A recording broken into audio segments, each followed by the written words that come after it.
live, ready when you are. Great. Welcome, everyone. This is our July 7th City Commission meeting, and it is 7 o'clock.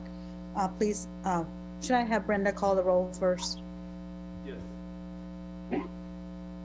Mayor Reddy? Present. Commissioner Butler? Present. Commissioner Morse? Present. Commissioner Hattasol? Present. Commissioner Estabrook? Present. We have a quorum, Mayor. Thank you, Brenda. Please stand for the Pledge of Allegiance. Dennis, did you say we have a flag? We should here in a second. All right.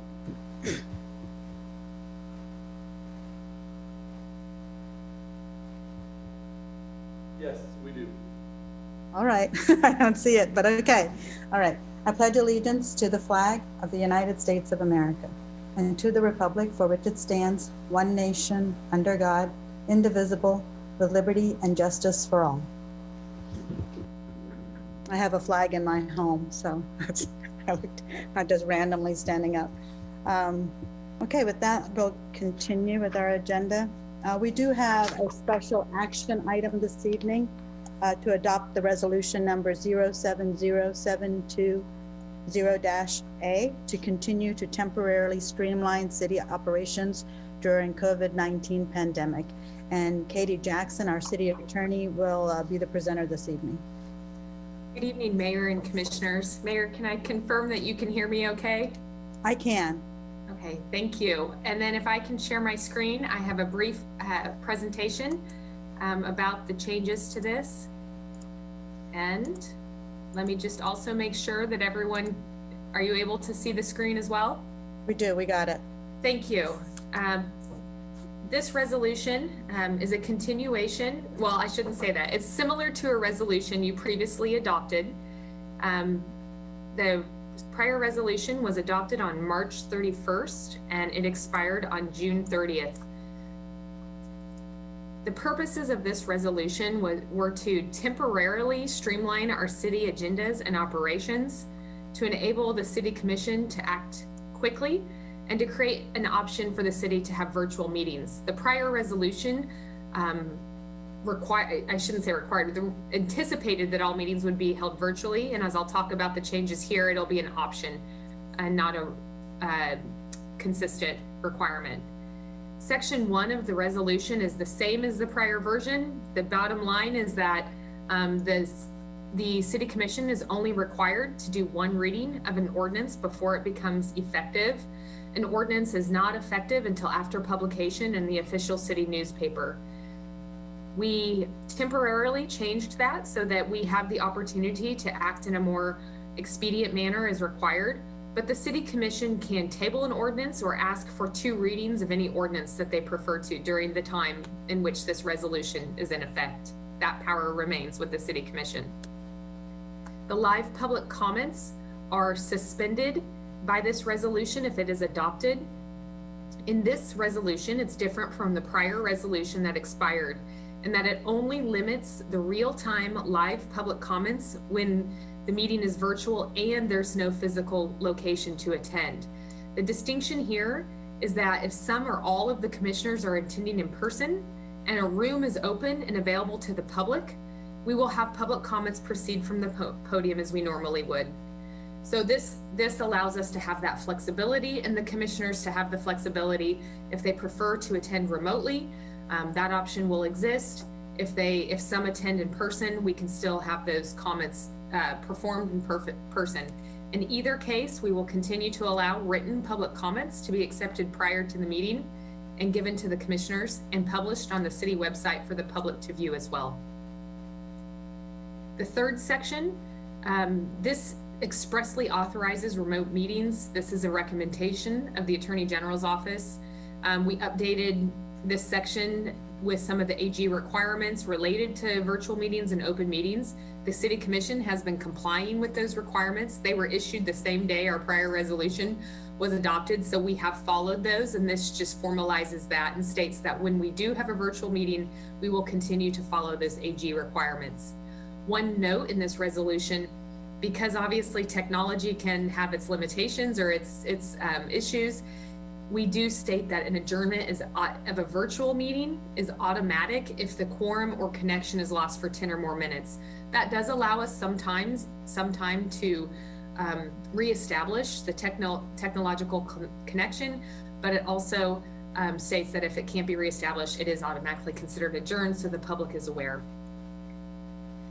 The section 4 has a minor change in this, and in the prior version allowed the city manager to cancel a city meeting if it was deemed necessary for the public health, safety, and welfare. Now, this new provision says that the manager can cancel or convert a city meeting to a virtual meeting. This extends beyond the city commission and applies to our other advisory boards and committees. That allows us to be more responsive and flexible if a circumstance arises that requires us to have a virtual meeting. I want to note that this does not, it's a little different when applied to public hearings required by law.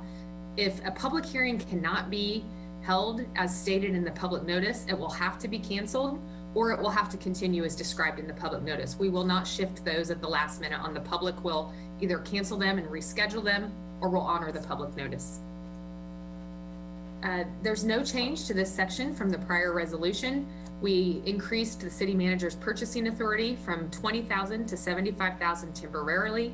The purchases are reported to the city commission and published on the city website. This will assist us as we continue to assess our needs and make purchases that are subject to CARES Act reimbursement. The CARES Act has some quick deadlines in terms of how you spend the money and seek reimbursement, and we're going to remain agile in that way. And then the last section, and of course this has changed since the prior resolution expired. This section states that it's effective upon adoption by majority. So if it passes tonight, right now, it will be effective immediately and apply to this meeting. It will expire on its terms at 6:59 on August 4th, 2020. That's the date of your first legislative meeting in August, and it expires just before it starts. And what that allows you to do is have a similar resolution come before you if you desire at that time to add another extension to it, or just to resume business as normal. That's an overview of this new resolution, that 070720A, and if there are any questions, I can take those now. Thank you, Katie. I have a few questions, but I'll open it up for commissioner questions and comments first.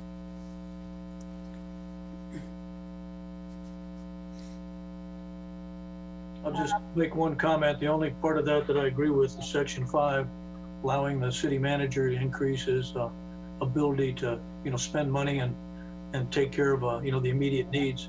The rest of it, I feel like the city commission needs to have open meetings. I especially feel that way tonight because we had a lot of people that wanted to comment, and of course we've effectively barred them from coming to us face to face. That's pretty tragic, and if mask and social distancing work, then I guess they should work inside City Hall. So I think, if we're going to open the economy and we're going to show that we can do it safely, it's time for the city commission to step up and get back into City Hall and open up the city for business. So I won't be supporting it. Other comments? Mayor, I would just ask City Manager Ron Fear, when do you anticipate reopening City Hall? I think I was under the impression it might be a while yet, and it was an unknown date. So actually, we opened City Hall yesterday. I see, okay. And it is open to the Commons area. We're still not allowing public access into the secure areas. We still have a significant number of employees that are working remotely. So we're still doing a lot of other things by appointment, but we have procedures in place to meet with the public if it's so desired. But our customer service counter is open, and the primary access doors are open to the public through our normal business hours. And when do you anticipate opening, say, the rest of City Hall, such as the City Commission meeting room? So we have procedures in place where we could utilize that space. As you know, we opened it for the Riley County Law Board meeting last month. So right now, it's going to be on a as-call basis for city-sponsored meetings only. The preference on most of the advisory boards that I'm aware of is for them to continue to meet remotely.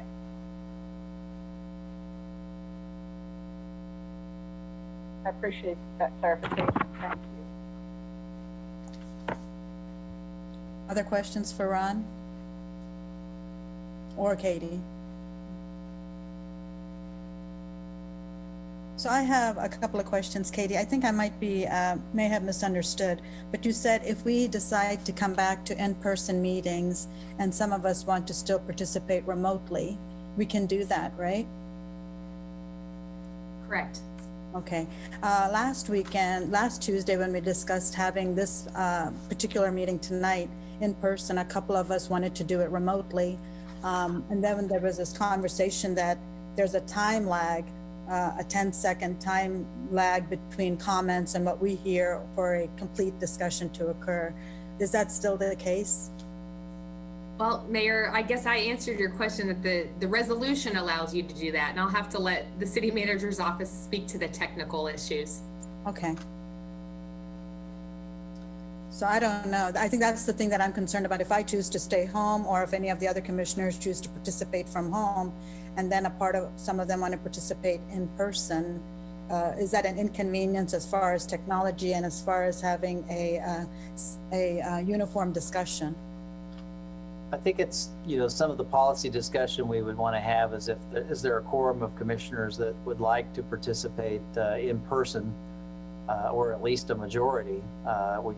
We wouldn't necessarily have to have a quorum in the room. And then from a technical standpoint, it varies. It varies on what's the web usage in the building as well as in the surrounding area. As far as that, we think it would be difficult, Mayor, if you were trying to run the meeting remotely, and we would suggest that whoever that is running the meeting should be in the room potentially, but we would have to make some adjustments for some of those lags for sure. Jason, did you want to add something to that? Well, if you recall, when we were in the meeting room early, you had a hard time hearing. Yeah, You had a hard time hearing us, right? Those issues have now been resolved. All right. So if a group is going to meet back in that room and people are going to come in remotely via Zoom, either you won't be seen in order to avoid the audio issues, and you would be more coming in like a consultant has in the past via Zoom.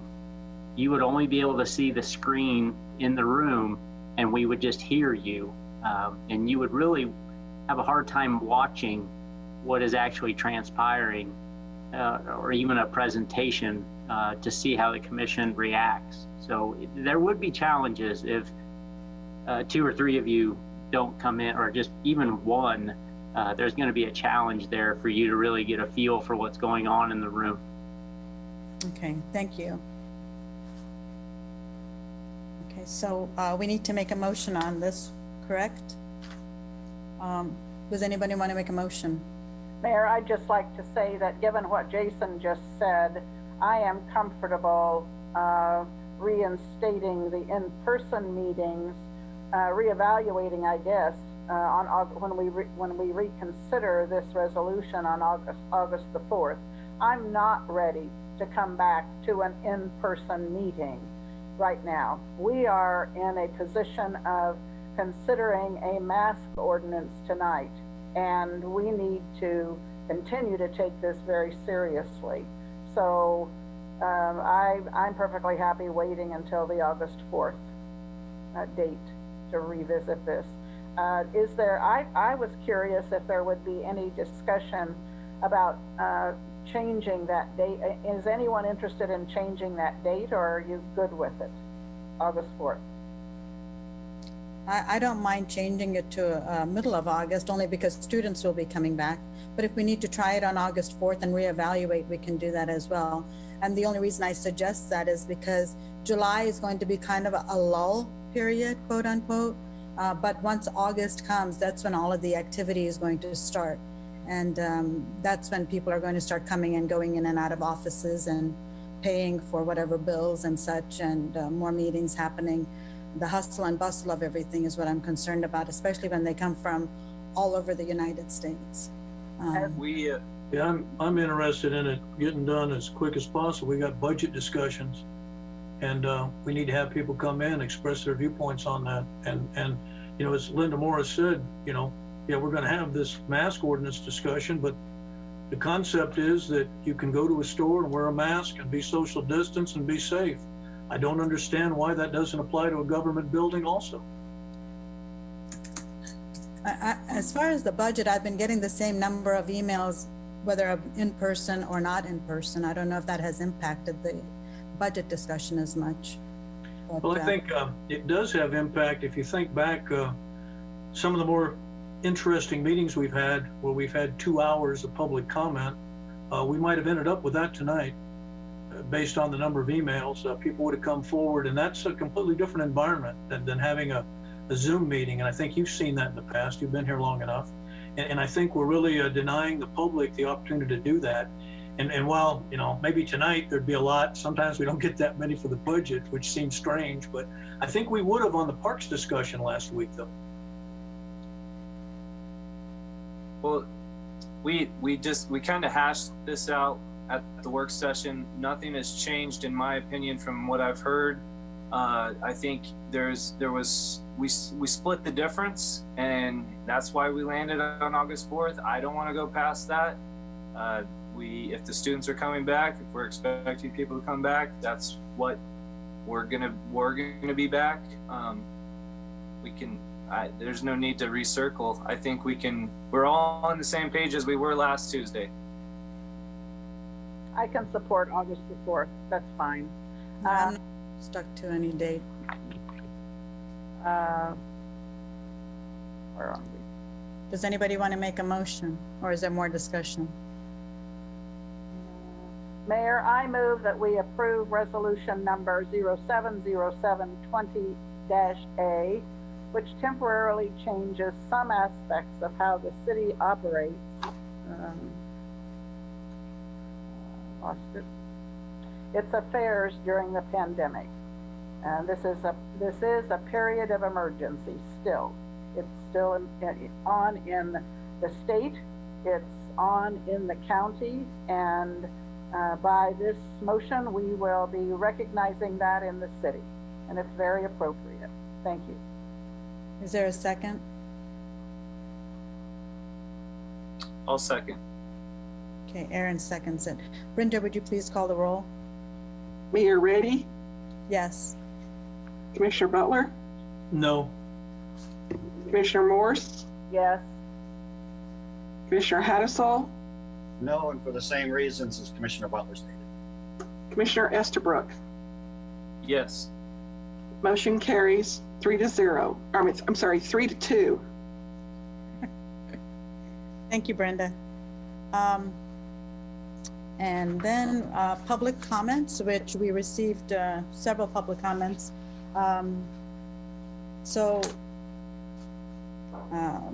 Since we've become turned to remote meetings, there will not be any in-person general public comments for the time being. Instead, the public was allowed to submit public comments through the city's website until 5 p.m. today, or by emailing or calling city commissioners directly. There are 3 general public comments received through the city website by 5 o'clock today, and the public can view the public comments by clicking on the link provided in this evening's agenda posted on the city's website. And I'm sure we received comments well past 5 o'clock for other agenda items this evening. Commissioner comments. I wanted to make a comment about that because it's interesting that it says 3 general public comments. I kept track of the comments received. I got 299 on different topics, and I categorized them. So huge amount, and a lot of people, and most of those were on the mask topic, though some were on the other issues like the tables and some of the other things, but the majority of them dealt with the mask issue. Right, I think she stated that in her particular each agenda item. So for the public comments that were not related to the agenda were 3. I believe. So with that, were there commissioner comments?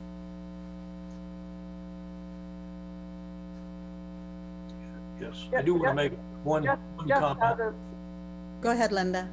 just other than, if I were estimating, I would have said 300. And thank you, Wynn, for confirming that.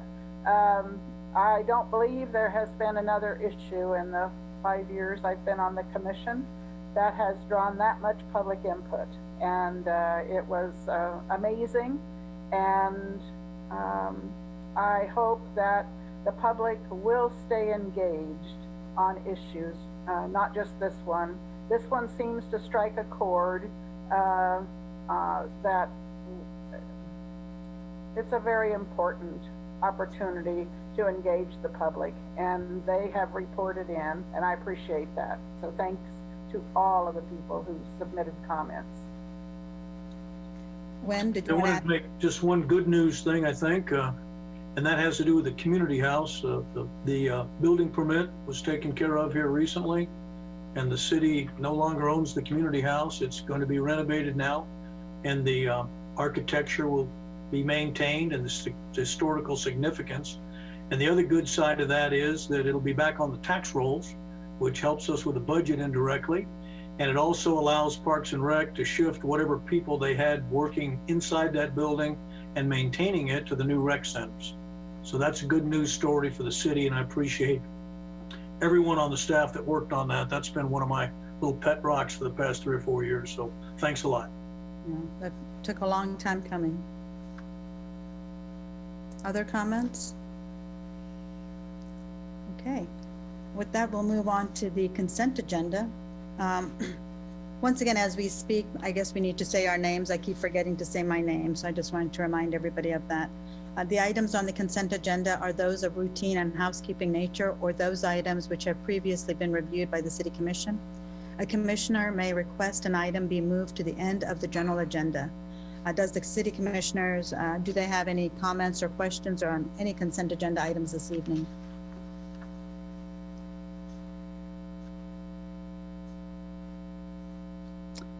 Okay, seeing none, there will not be any in-person public comments for the consent agenda for the time being. Instead, the public was allowed to submit public comments through the city's website until 5 p.m. today, or by emailing or calling the City Commissioners directly. There were no consent agenda item public comments received through the city website by 5 p.m. today. Is there a motion? Mayor, this is Commissioner Estabrook. I move that we approve the consent agenda. Is there a Second. second? Okay, thank you, Commissioner Morris and Commissioner Estabrook. Brenda, would you please call the roll? Commissioner Butler, Yes. Commissioner Morse, Yes, Commissioner Hattasol, Yes. Commissioner Estabrook, Yes. Mayor Reddy. Yes. Motion carries 5-0. Okay, the next item is on our general agenda to consider ordinance numbers 7487, amending ordinance numbers 7219 and 7342 of the Interlachen Addition Residential Planned Unit Development to allow for the Slothheim Addition Residential Development, which consists of 2 residential buildings totaling 72 dwelling units and an accessory pool and buildings. Our presenter this evening is Chad Bunger, Assistant Director for the Community Development. And we Mayor. have the developers also on Zoom meeting tonight. Mayor, before Chad gets started, I advised the commission today that I was going to step down from this particular item. I have due to our, as part of our code of ethics, I don't have a legal conflict, but I have a perceived conflict, and so I will not be participating, and Deputy City Manager Jason Hilgers could answer any of those questions. Thank you. Thank you, Ron. Good evening, Commissioners. Thank you, Mayor, for introducing me. Confirming that you all can hear me okay? Yes. Great. And let's see if I can share my presentation effectively. Is my PowerPoint working okay? It is, but we see it's not the full screen. It's Okay, let me try that again. How about that time? much better. Very good, thank you. Again, my name's Chad Bunger. I'm the Assistant Director for Community Development, and I'll provide a summary of the staff report for this Plan Unit Development Amendment. Make sure we can get this working here. There we go. We're working here on the Interlochen addition right off of Colbert Hills near Venesta Drive. There are really two parts to this development. The north side, which is highlighted there in red, is the area we'll be discussing. We will not be discussing the area south of Colbert Hills Drive this evening. So we're dealing with this property here.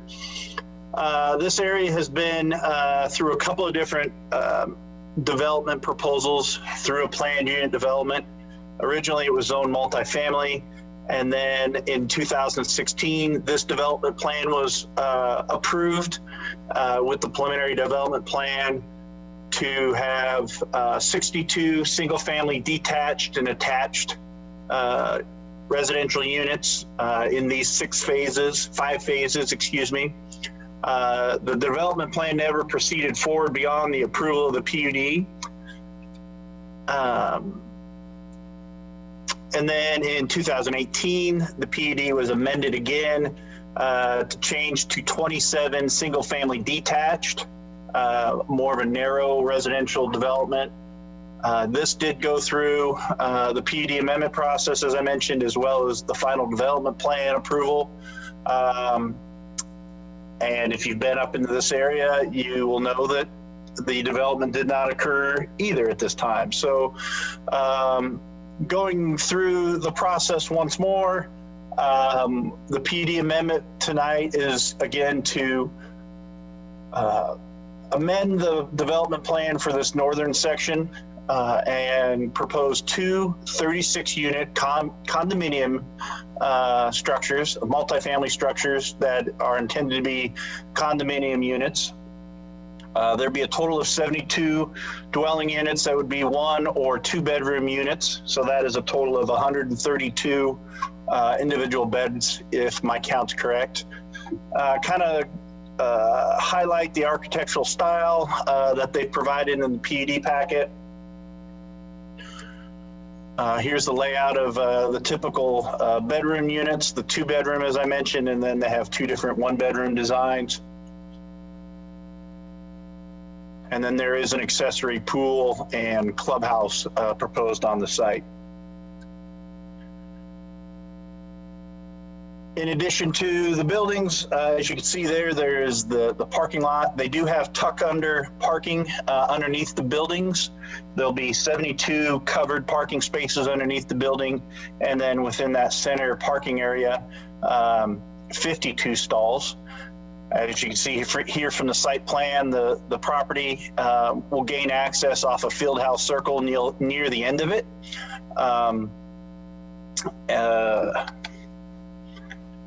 Landscape area with trees and vegetation, ground coverings, flowers, etc. throughout. The area at the corner of Fieldhouse Circle and Colbert Hills will largely be open grass space according to this landscape plan. And then the trash enclosure is highlighted there. Drainage, as you know, that area largely or greatly falls to the east southeast towards Little Kitten. They're proposing a small bio-retention cell to collect the water as well as for water quality, where it will drain out underneath Venesta and flow into Little Kitten.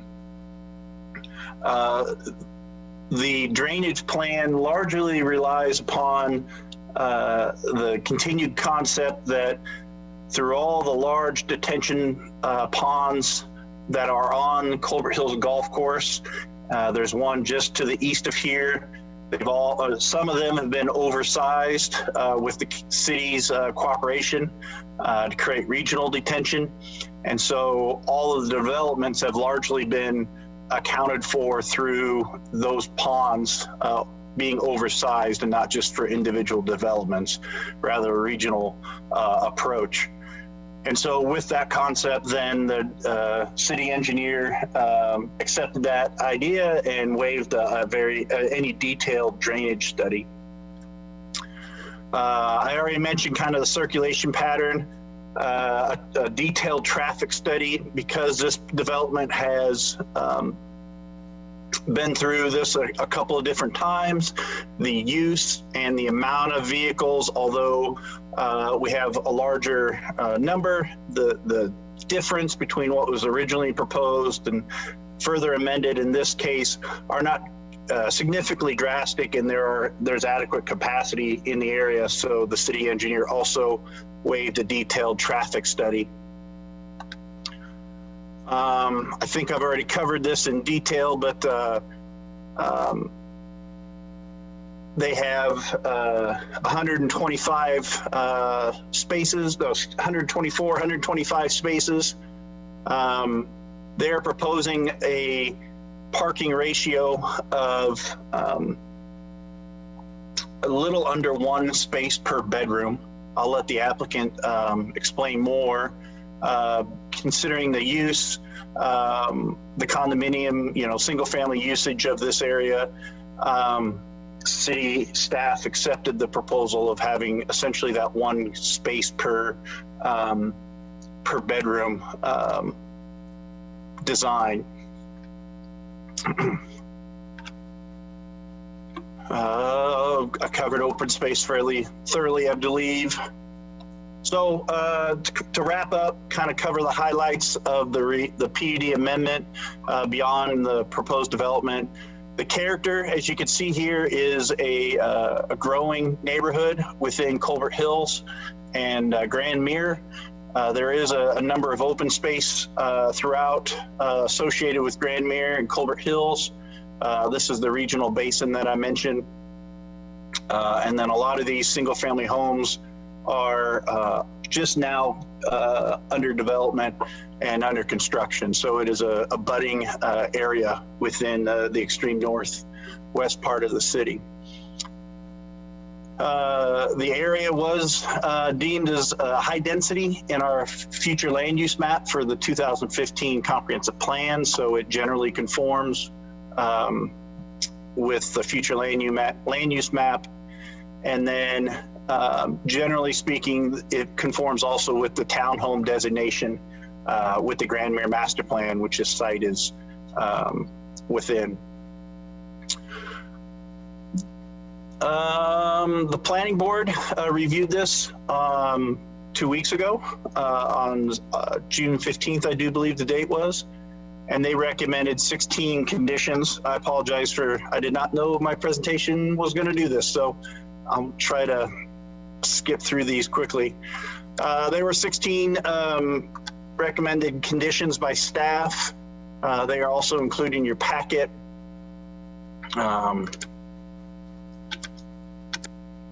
Come through these real quick, I apologize.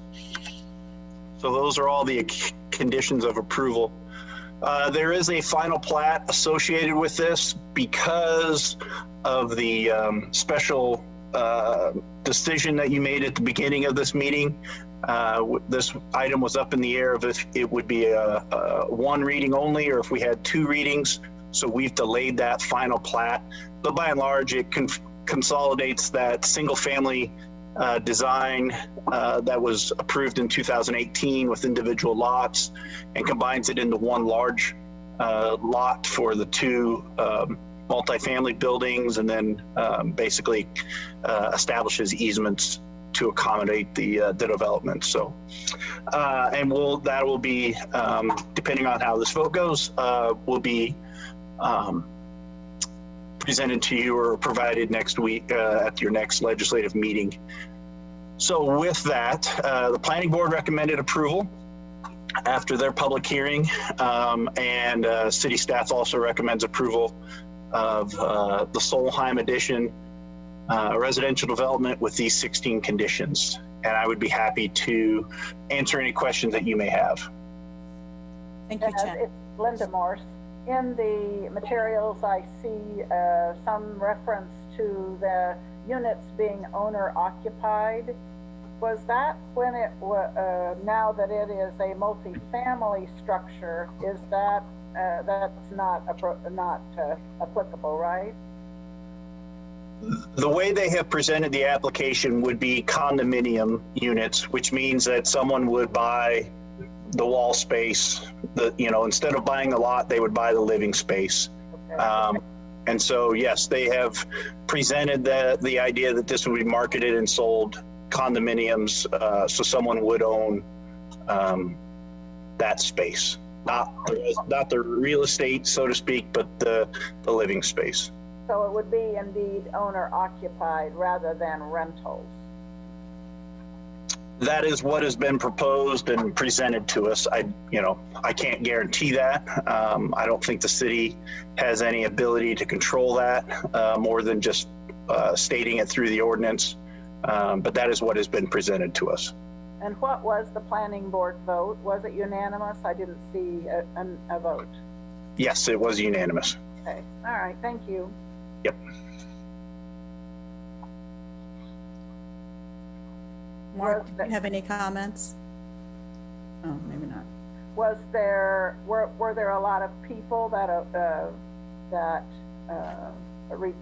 commented? Is there a lot of public interest, or was it fairly a smooth approval process? There were, I believe, 3, if not 4, individuals that voiced concerns and or opposition to the proposed development for a variety of reasons. Okay. So you don't see, is there any reason to require a second reading on this, is my question. Fairly straightforward. Planning board unanimous approval. We received no comments that I identified with regard to any reservations. So does anybody else know more? So Chad, when I was reading through the planning board documents, it was there was a motion made to table it by Gary Stith, and then it was seconded by Phil Anderson, but that motion failed because the developer, this is I think 3rd or 4th time coming and trying to make do with what the property was. But there were several questions that were brought up. For me, one of the you said there's 1 parking spot for each of the townhomes, right? If I did my math right, there's just a little bit shy of 1 parking spot. I did the math on the fly, to be truthful with you. And so the consultant or the developer can certainly correct me, but if I did the math, there was just shy 0.93 parking spaces per bedroom. Again, I did it on the fly and my math is a little shaky sometimes. So not quite 1 space per bedroom. Okay, so if it is a 1-bedroom townhome, what I'm thinking is, and I could be wrong on this, is even if it's 1 bedroom, it could be a couple and 10 minutes home. And if these townhomes are going to be on the market for $260,000 to $300,000, I would assume if there is a spouse involved, they probably have a car. So if they have 2 cars, where does the other one park? So that they want a garage complete for 2-car garage. I'll defer that to the applicant of just what their parking plans were. Generally for developments like this in other parts of town, we have in PUDs followed the 1 space per bedroom fairly consistently. So, but as I mentioned, if I did the math right, it's not quite that many. And so I'll let the consultant, or excuse me, the developer express his parking plans. Sure, please do, because I think these are on the higher end of townhomes, so that's my understanding. Sure, certainly if the developer is available, I would love for them to respond to the question. Is TJ here? Yeah, I am here. Can you hear me? Yes, we can. All right, very good. Well, thank you for your time. Yeah, these are condominium units, and they are for resale. There is 60 2-bedroom, 2-bath units and 12 1-bedroom, 1-bath units. So the majority of these are the 2-bedroom units. This more than meets the parking requirements of what the new UDO has, which I believe is 75% bedroom to parking spot ratio. Our thought process is because these are intended to be for resale, so owner occupied, that it's not a situation where you have one roommate in one bedroom and another roommate in another bedroom. It's probably a single family that's living there. While you may be correct on the 12 1-bedroom units, there are a few of them that may have more than one car. Probably in the 2-bedroom units, it's probably not. It's going to balance itself out in that situation. And we're also assuming everybody is here at the same time. And the reality of that is that's probably not going to be the case. I would anticipate these being second homes for many people. I don't necessarily anticipate everybody being here all at one time. And as I said before, the thought process was the new UDO would require us to have 99 parking spaces, and we have 125 spaces in this plan. The other important part to this piece was to keep the green space on what I'm going to call the northwest corner of it green, just to make the neighborhood more appealing. And so that's kind of what we did, and we tried to maximize the parking spaces in here. In addition to the car parking, there are 16 golf cart parking spots. I know that doesn't really matter in your calculation, but that is something that we do provide in here. Okay, and the setback has changed from 25 feet to 10 feet. Is that right? That is correct. Okay, it just seems quite a bit of change in that. There was a concern about, let me see, my concern is how steep the field house circle is, the number of cars potentially impacted by field house circle, the steepness, and the need perhaps a 3-way stop at juncture Colbert Hills, going on to Palmer Circle and Field House Circle. Are we going to put any kind of a traffic signal or traffic sign or traffic stop sign or anything in that intersection? That's not the intent. Cars coming from the west will have to go over numerous speed bumps through the Colbert Hills parking lot, and cars coming from the east will be driving up a fairly significant hill in Colbert Hills Drive. The thought process was there's a lot more traffic on Colbert Hills Drive than Field House. That was the reason that we pulled the access to Field House, to make sure that we didn't clog up Colbert Hills Drive with people entering and exiting. That was the thought process behind it there. Okay, let me see, drainage, sidewalks, those were a few concerns. My understanding is you did go to the planning board several times. There was some public and neighborhood input in this. It is a high density area. We do want it to be developed and hopefully get it to where people are occupying the residents over there. So I think if there are no more questions or comments from the commissioners, we can make a motion on this. Mayor, I just have one comment, and that is that I object to using the UDO guidelines, eventual adoption for development prior to there being adoption. They are still in motion, and there can be changes. It has taken an inordinate amount of time, and I understand that there's some angst to get started, but we're 6 months away from actually adopting the UDO. Having said that, and because all of the mechanisms are in place, What a motion is here.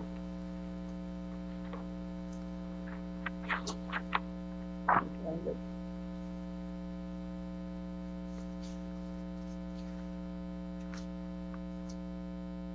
Was there a motion made? I'll do it. I got it here.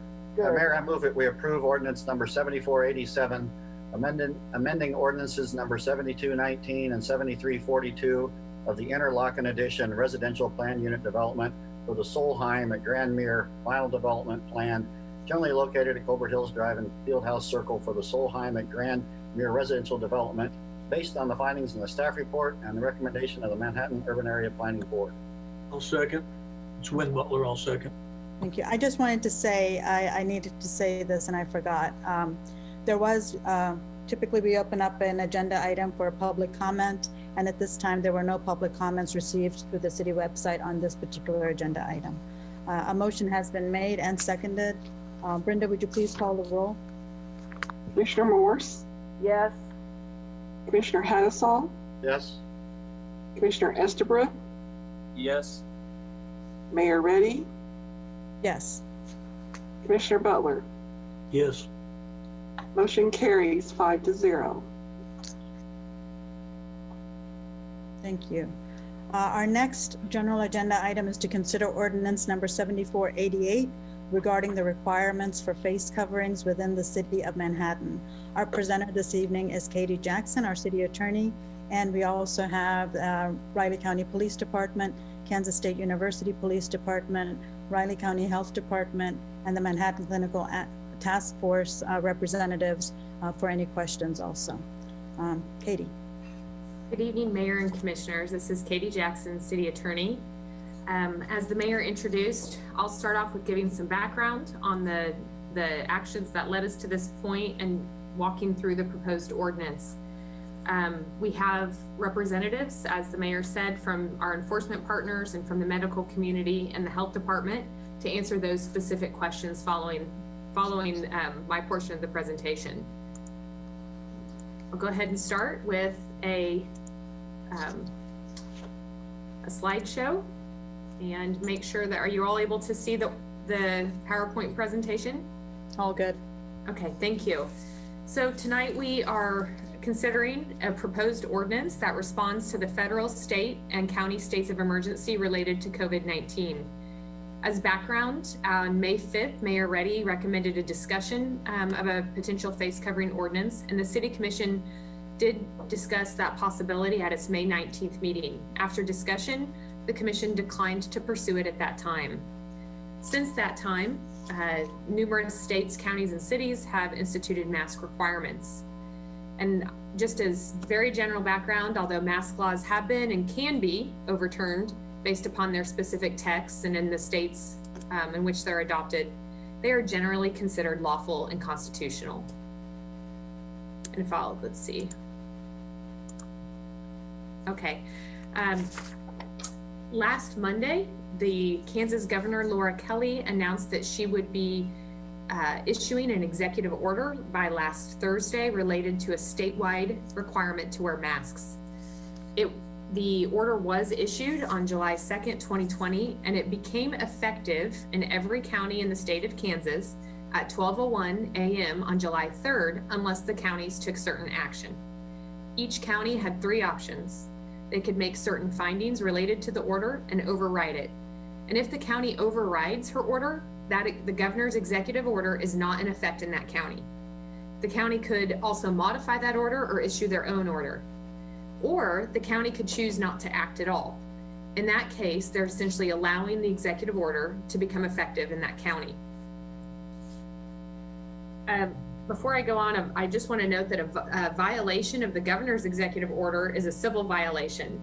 It's not something that in which a ticket could be issued to a violator. The order was released on July 2nd, last Thursday, and that same day, Pottawatomie County overrode the executive order, and they have not issued a replacement. Riley County met also on July 2nd, and they declined to take action on the executive order. That meant that the governor's executive order went into effect on July 3rd, 12:01 a.m. in Riley County. On Monday morning, July 6th, yesterday, the Riley County Board of County Commissioners overrode the governor's order following findings. This means that because the city limits are located in both Potawatomi and Riley County, the governor's executive order is not in effect in either of those counties, and of course also not in the city of Manhattan city limits.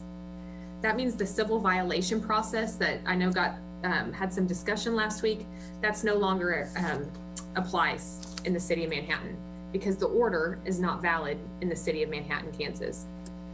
Katie? Yeah. Yes. So what kind of, if it's a civil violation, what does that mean? Is there any penalty? Is there some kind of prosecution, or is it just people telling people that's wrong and that's it? So under the governor's executive order, if that were in effect in the city of Manhattan, what that would mean, the governor's executive order can be investigated and enforced by either the Attorney General of the state of Kansas or the county and district attorneys of the state of Kansas. Essentially, the process for that is they would receive a report or investigate a potential violation of the executive order, and then they have to pursue a civil action in the county district courts, and then they would request whatever outcome's appropriate. So for example, they might request some kind of civil fine, or they might request that the business they adopt some kind of measure so that the order is followed. They could shut down. They have a variety of potential actions depending upon the violation. I think, and again, that process isn't in effect here anymore. I think what's key about it is that typically that process would not involve a law enforcement officer responding to the situation, investigating the violation, and writing a citation for that, because there's no citation to write. So that's the distinction between that civil process and the criminal process that a proposed ordinance creates. The other note about that civil violation, or one way to think about it, is it's more like a nuisance violation, a property nuisance violation, where you pursue abatement of that nuisance condition through that civil action. Okay, thank you. Yes. The proposed ordinance is an exercise of the city's constitutional home rule authority. We have the ability to regulate for the health, safety, and welfare of the city. This governor's order, paragraph 6, states that a city may adopt an action that is equally or more restrictive than her order. Since her order was issued, the city of Wichita and the city of Salina have already adopted ordinances that are very similar to the governor's executive order, and they're modeled after them in the same way our proposed ordinance is. As a side note, counties who overrode her order have more authority to write something different than her order than a city does. So you might have heard that Douglas and Shawnee County have their own county health orders that require masks. They use different terminology and they might have different application. That's because the counties have broader authority under her executive order than the cities, as stated in her executive order. The other thing I'd like to note, well, yes. I just want to ask one question, because it sort of goes along with what Commissioner Hattasol said. Is it possible for a city to adopt the executive order as written without any changes? Well, the executive order aspects of it don't relate to cities at all. So the executive order, the last several paragraphs pertain to the state and state emergency management.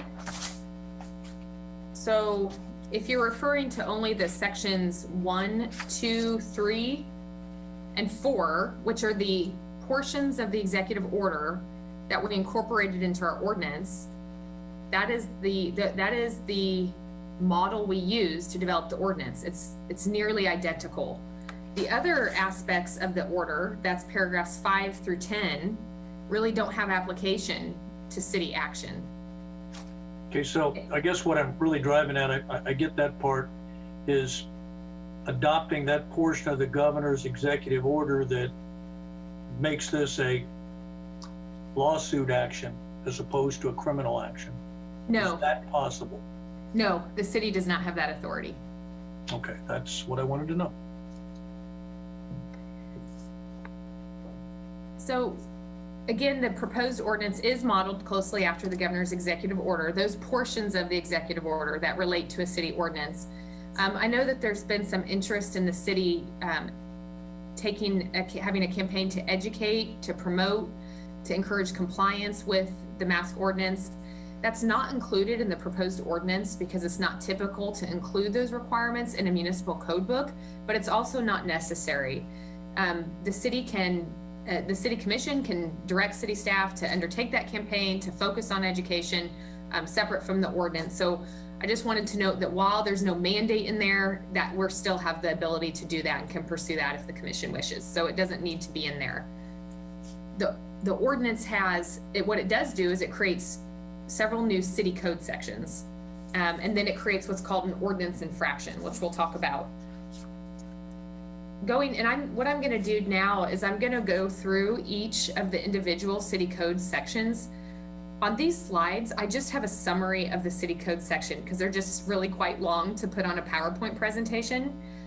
The commission has received a copy of the ordinance in their packet, and it's also published online for the public to view. If we want to go and discuss any of the specific wording, I have the ordinance on my desktop and we can pull that up and look at the actual text of the ordinance. This is just a general overview and shouldn't be construed as the full ordinance. But the first section, I should back up. The whereas section of the ordinance are the findings that support the adoption of the ordinance, and they are very similar to the governor's order. The only additions, and of course we adapted it to the city of Manhattan, but also added that we want to support the mission readiness of Fort Riley and the opening of Kansas State University and our other higher ed institutions, our K through 12 institutions, and those things, since those are concerns that the commissioners have expressed. So the findings section is very similar, and then the first new city code section that will be in our code book is 22-70, and it's the definitions section. And there are two definitions, and one defines mask or other face covering, and one defines public space. Brief descriptions there, but if you have any questions, I can pull up the text of the ordinance. And these definitions then apply to the next several provisions. I want to just clarify one because I got this question a number of times. Face shields, which are different than a mask that you can fix to a hat that come down and, go down below the chin. Is that considered a face covering? So the rest of this provision, it's a little more, it provides a little more detail. So it talks about a covering of the nose and mouth that is secured to the head, as stated there. If that face shield covers the nose and the mouth, and it says it can be made from a variety of synthetic and natural fabrics, and ideally it has 2 or more layers and it can be improvised, then I would think that if the mask covers the full face, that it would meet the definition. Okay, but what I'm thinking of, I looked at different things that are being marketed. This is like a piece of plexiglass that fits onto your hat and it covers the face, but of course it's going to be open at the bottom and would prevent people from breathing into each other, but it gives a lot of air circulation. Mm-hmm. Yeah, if it covers the nose and the mouth, assuming that plexiglass shield extends far enough to cover the nose or the mouth, and it's secured to the head, then it would meet the definition of mask or other face covering. Okay, because I think we're going to run into that. Some people are going to be going with shields. Okay. We may need to add shields, but I think that'll probably come up later in the discussion as well. The next section is new city code section 22-71, and this is broken into 3 subsections, and each subsection again is modeled after the governor's order and very similar in text. The first subsection is pertaining to individuals. So this is just the person who's out and about. This is putting a requirement on them as to when they need to wear masks. This subsection A is the section an individual person would be cited under if they violate one of these requirements that are listed here. In brief summary, the first listed circumstance is one of the most all-encompassing. It says that an individual must wear a mask inside or in line to enter an indoor public space. And I'm going to flip back here. The public space is defined in the ordinance in that prior section, It's any indoor or outdoor space or area open to the public. It does exclude private properties, offices, and workspaces. There are some other provisions there that talk about an individual wearing a mask when receiving healthcare services, waiting for or riding in public or shared transportation, and then outdoors in public spaces when able to maintain 6 feet of social distance, except for incidental or momentary contact. So again, this is the obligation of the individual in this subsection A. Okay, I want to ask one other question, because I got Yes. several of these from contractors and electrical workers and construction workers. Now, if they're working on a property outside, they really don't want to wear a mask, but wouldn't that be considered then private property, so it's okay? Okay, so there's two possibilities there, and it would depend upon the facts. If they're on outdoor private property, they may not have to, except that depending upon the activity, and I'll get to this in the next section, the employer has an obligation to require the employee to wear a mask in certain circumstances, unless an exemption applies. So that circumstance, there's sort of multiple facts that would have to be analyzed. First of all, what the employer obligation is related to what they're doing, what actual property they're working on, whether it's truly private property or if it's open to the public. And then the last one, and we'll talk about this in a minute, is certain exemptions could apply and may not require a mask. So all of those, it's going to be so fact specific, it's not possible to say in every circumstance, this is the rule, but there will be several things that they can consider under those facts. So subsection B is the section that pertains to businesses and organizations. And this subsection has, and I kind of previewed this with Commissioner Butler's questions, the way that the governor wrote this aspect of the order was that businesses and organizations must require the employees to wear masks in certain circumstances, and then separately, their customers, members, visitors, or the public to wear masks when inside the business or organization's facilities. So this is the violation that a business would have if the business is not requiring masks consistent with the order. An entity cannot be prosecuted for a municipal infraction or any crime. If a business or organization violates this provision, the person responsible for the violation will be prosecuted. This is not a new concept for our city ordinances or for criminal laws. What we do, we define the person responsible in the ordinance or the law. It might be a manager, the owner, a supervisor, or whatever, based upon the facts. That person has to be identified, and then the case has to be prosecuted against that individual person. Again, that's something that's we have to deal with other violations or municipal infractions that involve businesses or organizations. So it's not anything new from a legal perspective. Commissioner, if we want, we can look at these. I did not list all the different employee circumstances on this, but they are in the ordinance. We can get back to that if anyone wants us to go through the individual business obligations. I can pull up the ordinance, or we can talk about that later if you want. The last subsection of new city code section 2271 are the exemptions. I'm not going to go through these individually. They are almost identical to the governor's order. There are 10 exemptions. The governor's order had 11. We did remove the exemption for activities of the Kansas legislature from our list. So if for some reason the Kansas legislature had an activity in Manhattan, they would be subject to our mask requirement. But the exemptions, they are rooted in a lot of different things. Of course, children age 5 and under are wholly exempt from a mask requirement. There are the exemptions for people with medical conditions and mental health conditions or disability that prevent masks. That relates to the ADA and to other medical needs. We did make a change in terminology from the first version of the ordinance. The governor's order stated that persons who are hearing impaired and those communicating with hearing impaired persons are exempt from the mask requirement. We learned from our local experts and other research today that the preferred terminology would be for persons who are deaf or hard of hearing. So we made that change to the exemptions, but otherwise the exemptions are the same. Some of these exemptions may apply to activities like Commissioner Butler addressed, such as construction activities. There's a work safety risk exemption for OSHA and those other requirements that may override this. So those things are still honored by the governor's order and the proposed ordinance that's based upon it. I think, didn't you also make a change that's different than the governor one on the hearing impaired, which says if you're communicating with a hearing impaired person, you could remove your mask because they might be reading lips? Yes, that aspect of it was in the governor's order. The governor's order did say originally that if the ability to see the mouth is essential for communication, that was exempt, and that is also in our order.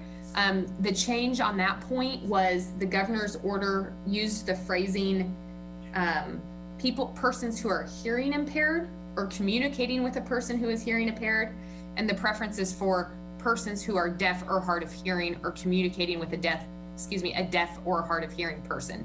But that second aspect, Commissioner Butler, that relates to where the ability to see the mouth is essential for communication is in the governor's order and our ordinance as well. Okay, that's excellent, because it didn't make sense to a lot of people, that if you can't hear, you could take your mask off, but the person you're communicating with was still wearing one. So that makes a lot of sense. I appreciate that. Katie, I got a quick question on the medical exemptions, that bullet point. I've received some questions. How does somebody, is that part of the discussion later around how does somebody exhibit that they've had medical conditions or that qualify as exemptions? Do they need to do anything additional, I guess? So the way that the exemptions work under the ordinance are as follows. So the way that this would arise, since this is, if the individual is not wearing a mask, let's just start there. If it's an individual violation and they are approached by a law enforcement officer about not wearing a mask and being in violation, the person has a couple options, and the ordinance does not mandate how the person responds. They can let the officer know that they have a medical condition or that they have an exemption. The officer is going to have to use their investigative discretion at the time to make a determination of whether or not they are exempt from the requirement based upon the medical condition. That's going to be, we're not requiring them to disclose anything to the officer. However, if an officer writes a citation for an individual who later wants to assert that they have a medical condition, what they can do is bring that information to the municipal courthouse, to the prosecutor, provide the information on that. And if they meet an exemption, we would not prosecute the violation because there wouldn't be a violation.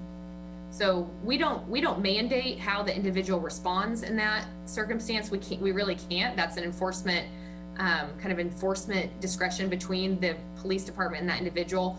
But if for some reason a citation is issued, that person does have a medical exemption, they provide that proof to the municipal court, to the prosecutor at the municipal court, and we would not prosecute that. So if you get a note from your doctor, keep it on you, show it to the officer, and if you've forgotten it, bring it to court. That's maybe that might work. Yeah, there are probably a variety of ways, and like I said, we're not really dictating that people disclose their medical conditions to the police officers. That's really outside the scope of this. I do understand that issue will arise from an enforcement perspective, and we really can't speak. There's such a variety of medical conditions, mental health conditions, or disability preventing masks. It's really hard to give any kind of one-size-fits-all advice from an enforcement perspective. But in terms of a prosecution perspective, once we have that information at the courthouse, we would not be able to prosecute that violation. But isn't it, a lot of people have sent emails saying it's a, HIPAA violation, basically. If you ask somebody what their medical condition is, they don't have to disclose it to you by federal law. We're not requiring that they disclose it to us or to the police officers. That's why the ordinance does not address that point. If the individual does not want to tell the police officer that they have a medical exemption and the police officer decides to write a citation, again, there's enforcement discretion that will occur. If the person wants to, in the courthouse, when they get to court for prosecution, if they want to assert the exemption from that requirement, they will have to provide proof that they meet an exemption.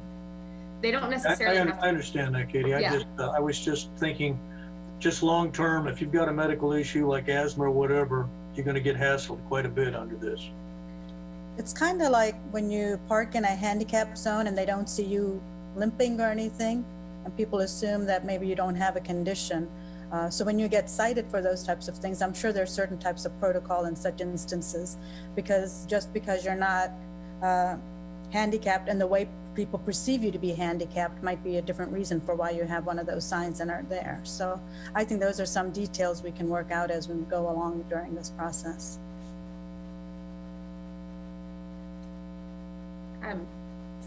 If there are any other questions, I'm happy to entertain those now, or I can move on to the next. Okay. This is a continuation of the same subsection C, and has the other 5 exemptions. Again, these are, each of these are modeled after the governor's executive order, and the only one that's missing is the one related to the Kansas legislature. And I want to just say again that these are summaries. This is not the text of the exemption. Anyone who thinks that they have an exemption, if the ordinance is adopted, will need to look at the specific text of the ordinance and not this slide. So you're banning football? I'm not banning football. The governor. They have to wear masks if they're going to try to play football. The governor's order has that, the second item listed there is the requirement related to athletes who are engaged in organized sports. And I think we can also follow what Kansas State University is doing with their football players, and the high school football team might have different recommendations, and I'm sure they're going to be following within their guidelines as well. And those are discussions we would have with both of those organizations.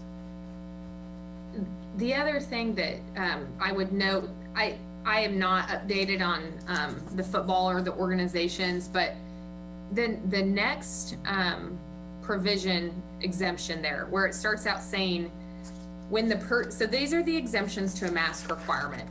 That next provision, and this was in the governor's order, what it really said, the full provision says that a person does not have to wear a mask if they are engaged in an activity that a professional or recreational association, regulatory entity, medical association, or other public health oriented entity has determined cannot be safely conducted while wearing a mask or other face covering. I highlighted the word recreational association or regulatory entity because I know that CASHA regulates high school sports, and there are obviously regulatory entities and professional associations related to other athletic events and organized sports. And if they issue that kind of statement from the organization, that may create an exemption for that activity. So while the athletes engaged in organized sports is one that may apply, there's also the possibility as schools resume and CASHA puts out its regulations, and even the NCAA, that there could be other exemptions that might be impacted. Katie, do we need to state that somewhere, that's if a professional organization affiliated to that sport has different guidelines, that they adhere to those? They would trump this, or how would you word that?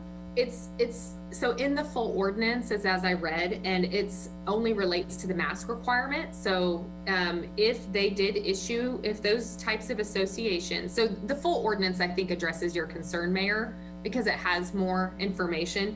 They have to make a determination that the activity that they regulate. So just as an example, in the the NCAA, if they issue something that says it's not safe to play a particular sport while wearing a mask or other face covering, if they issue that, then the organized sports in the city of Manhattan that are under that umbrella would not be subject to the mask ordinance. They would have an exemption from that ordinance. And that's what I want to be clear, that if they have certain guidelines, that's what would exempt them from this, because they're following their professional guidelines from a professional source. Yes, related to masks, yes. Related to masks, yes.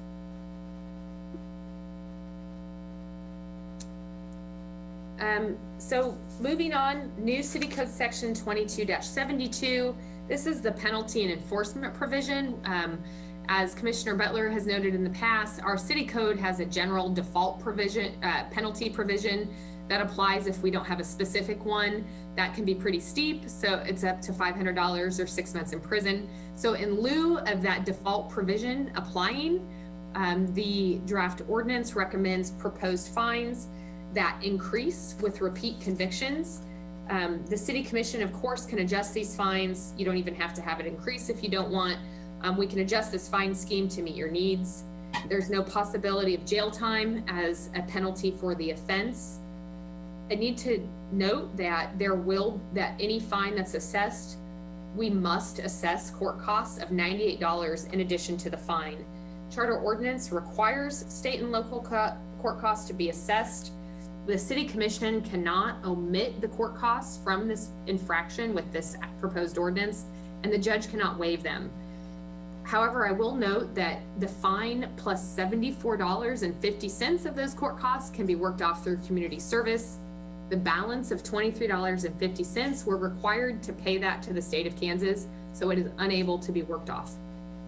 Again, this code provision, the commission may adjust it to meet its needs, but it is there to set a penalty so that we're not defaulting to that more extreme penalty.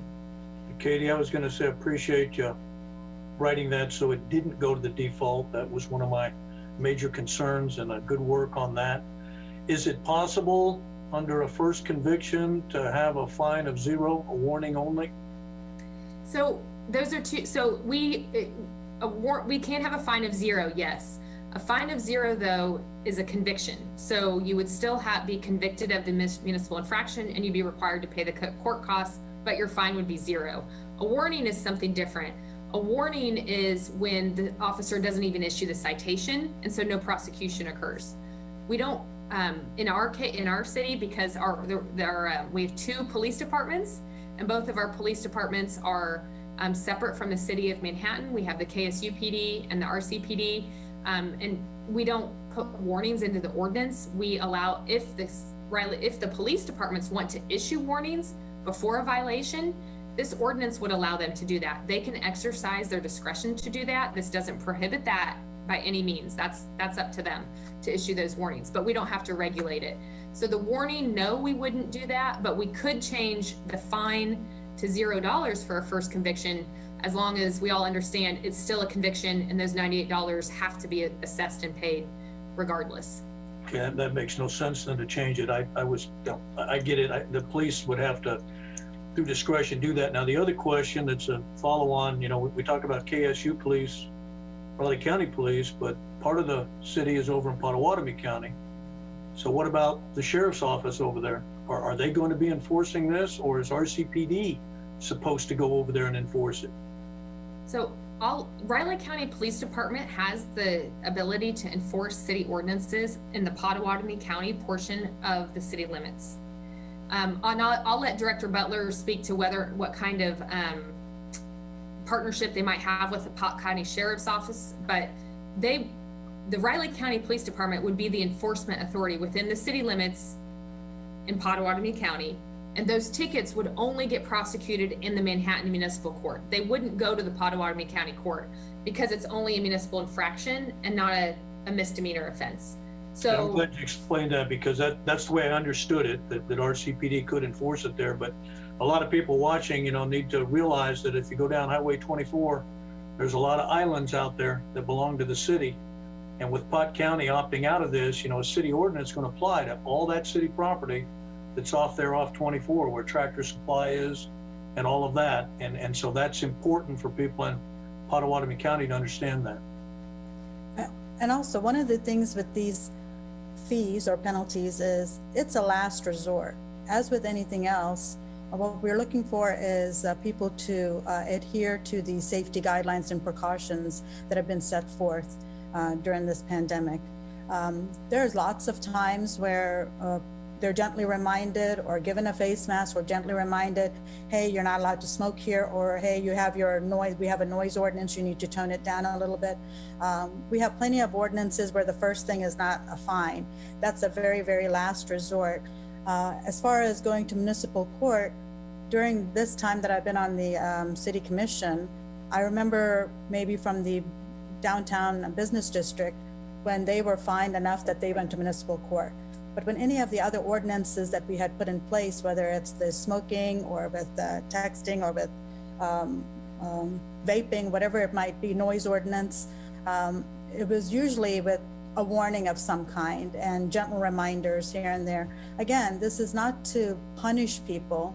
It's to make sure that we are reminding them, and this is what's required in the city of Manhattan. And I think that's the direction we're looking for, since the university and Fort Riley will have similar, we're trying to align with the similar guidelines that are provided throughout. But that's when we have an ordinance, there is a fee structure. And this is the fee structure we are looking at. Wichita put in $25, $50, and $100. And I think Shawnee County put in as their maximum of $2,500. So it varies from community to community. But again, this is the last resort. And I honestly don't see people, going and getting fined for all of these things. But that's a discussion we can have throughout this meeting as well. And I wanted to ask one other question about Kansas State University Police. I know, Kansas State put in everybody had to wear masks on campus, but they didn't specify that the police were going to enforce it. And so I guess our ordinance trumps that? Well, K-State, I'm speaking of what I know, I'm not, maybe not as familiar, but K-State issued a requirement for conduct essentially on their campus. And I'm not familiar with how they enforce a violation of any of their conduct, whatever requirements they have on campus.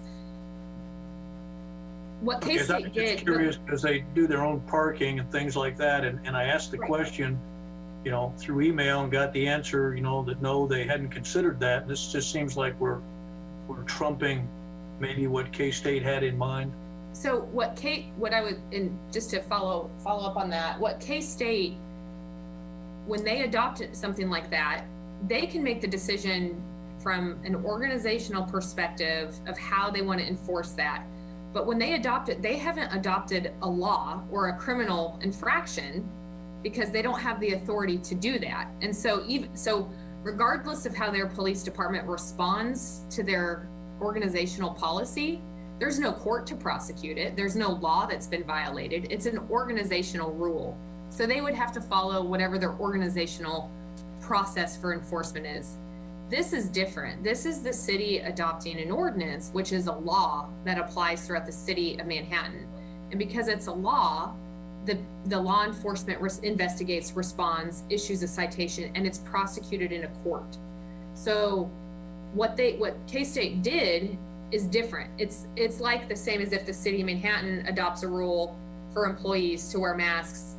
The PD isn't going to come in and write a citation and send us to court for that because there's not a law that's been adopted. It's our organizational policy.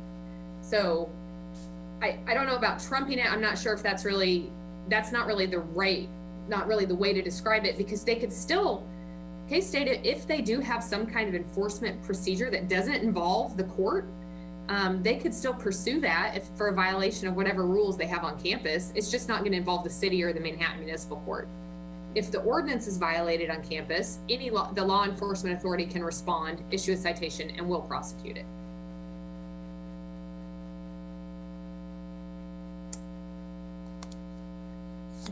The next new city code section is 22-73, and this is a sunset provision. And just as background, ordinances are effective upon publication in the official city newspaper. If it's adopted tonight, our city clerk, Brenda Wolf, has verified with the Manhattan Mercury that they would be able to publish this ordinance tomorrow. So we are able to make it effective quickly. But one thing that is different, that typically our ordinances are effective until the city commission takes action to repeal or amend them. We're not required to do that. That's just a typical practice. As part of the proposed ordinance for the commission's consideration, there's a proposed sunset provision. The sunset provision currently states that these city code provisions, meaning this mask requirement and the municipal infraction, would be in effect until 11:59 on September 7th. That's through Labor Day weekend. The city commission, of course, can change that date to meet its needs. The other option is the city commission does not have to include a sunset provision. If we don't have a sunset provision in the proposed ordinance, the city commission would take action to repeal or amend it when the city commission wants to do that. So it would be in effect until the city commission acts. So those are options that the city commission has in its discussion tonight. But just to reiterate, 2 notes that upon publication, if the ordinance is adopted tonight, upon publication, which we assume will be tomorrow, that's when it will be effective until it either sunsets or the commission repeals it. What time tomorrow? Pardon? What time tomorrow would it become effective? The newspaper comes out at 2 o'clock or 3 o'clock? So what we do, because we have this issue with every ordinance that we publish, we consider it effective the following day. At sunrise. So it's technically published tomorrow. So after publication, technically I suppose it's effective, but we don't start enforcement until the next day, which would be Thursday. Okay, all right. So relating to enforcement, we've talked about a few aspects of this, but these are municipal infractions. Our enforcement partners in the city limits are the Riley County and KSU police departments. They would be responsible for responding to, investigating, and writing a citation if they desired for a violation. A mask ordinance is a legally enforceable ordinance, and I've reviewed this with the chief city prosecutor, Melissa Rundis, and we agree that a violation could be prosecuted if needed. Again, because our ordinance does not interfere with or impact either law enforcement partner's enforcement authority, they retain the discretion to issue warnings or to prioritize enforcement as they see fit, that's why we have those partners available to speak to you tonight. So those things can still occur. We've kind of highlighted already that the citation would be issued to the individual for a subsection A violation or the person more responsible for the business. They are prosecuted in the Manhattan Municipal Court. And then if there are related, just as a reminder, this isn't really connected to their ordinance. This is always the case for our police departments, but if there is some kind of related different crime, so for example, someone refuses to leave a premise, that could be a trespass violation, or they get confrontational or disorderly, our law enforcement would be responding to those crimes, and they would cite those. Again, those are separate crimes, but of course we've had concerns about how those more difficult situations would be handled, and that would be part of our responding law enforcement officers within their jurisdiction to respond to. I want to ask a question because I read about certain locations that have passed ordinances, and then the sheriff's department that said they will just flat not enforce it. Now, I find that interesting. I guess the city police department, not sure they could do that. I guess a county one could because they've got an elected sheriff. Our situation is a little bit unique with the law board. Is it possible for the law board to vote to not enforce this?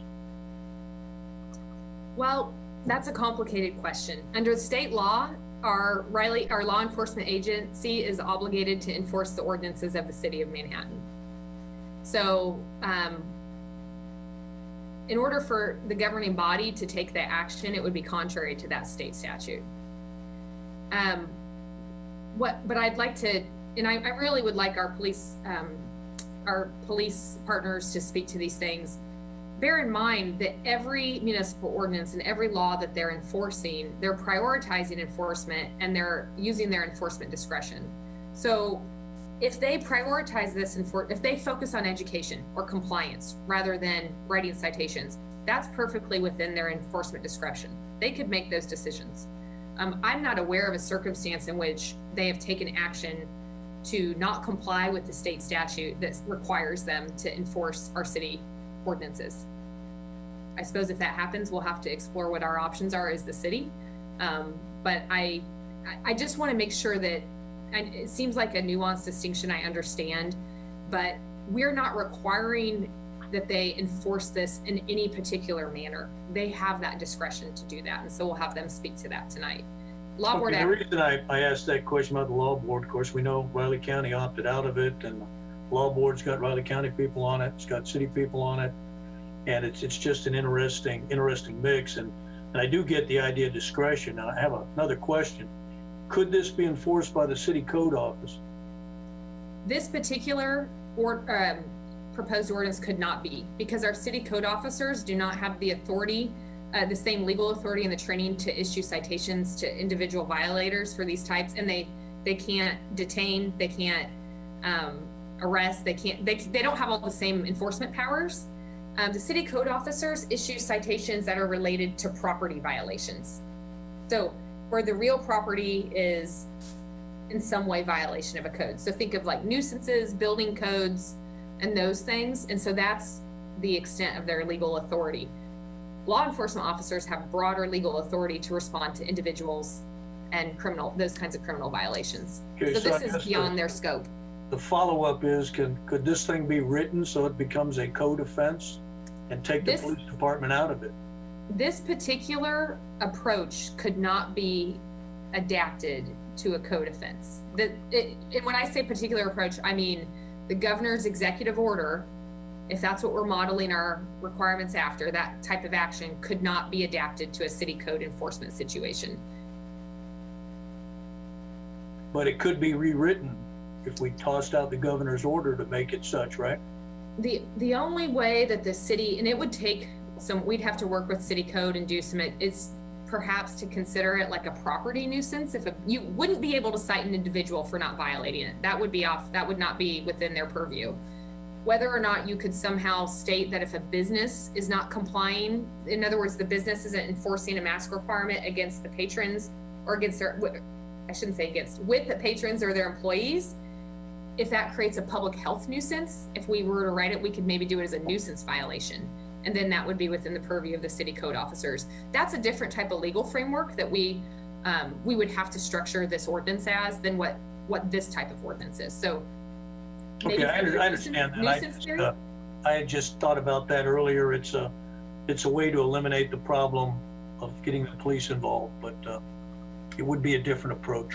Yeah, it would be focused on the business or the property enforcement against them, and it wouldn't be on the individuals. And when I say individual, I mean the individual patron or mask wearer. Is there more, Katie, to the presentation? Just the last, I can entertain any other questions and just want to, we have presenters from these different organizations that can certainly answer questions better than I can in their areas of expertise, and we have them available, and we can have the city manager's office call them up in the order if you're ready to move on to them, and I'm happy to answer questions now or down the road. Thanks a lot, Katie. And thank you for working over the weekend, the holiday weekend, to do this. You know, it was a lot to put together considering the governor had just come out with the order on Thursday, a lot of moving pieces by Friday, and then the board of Riley County Commissioners going a different way on Monday. So there was a lot going on. So I really do appreciate all the work you put into it and contacting all the your legal counsel in other areas and other cities and counties were all doing their own thing. So this is new to all of us. So I'm just going to make a few comments and then have our experts in the police force and the health department, as well as the medical field and commissioners also ask questions to them. How we got here. So, you know, when I proposed it back in May, nobody was on board with it, which is fine. I completely understand there wasn't enough data, whether it's from Kansas State University, Chamber, community. I totally, completely understand that. And now we are revisiting it. Why are we revisiting it? Today we have 317 positive cases. Last week we had about 233. We have tested approximately 3,000 people in Riley County, and 10% of them, which is 300, tested positive. That's a high percentage, regardless of the age bracket they fall into, whether it's 50% were between 20 and 30, and the other 50 fell into other brackets. It was testing our systems in the sense of contact tracers. They had to hire more contact tracers now. We don't have enough testing capacity to test anybody that is asymptomatic. So the 3,000 plus people that were tested had some type of symptoms. And sometimes when you have symptoms, it's already too late for some of them. So that's something we can't prevent.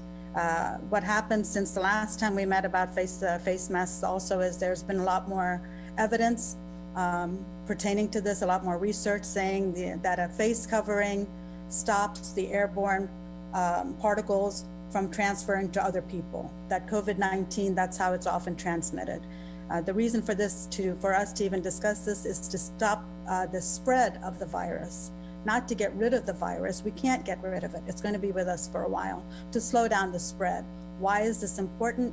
Because of what happened the past few weeks, our businesses had to shut down on their own because employees were contracting it.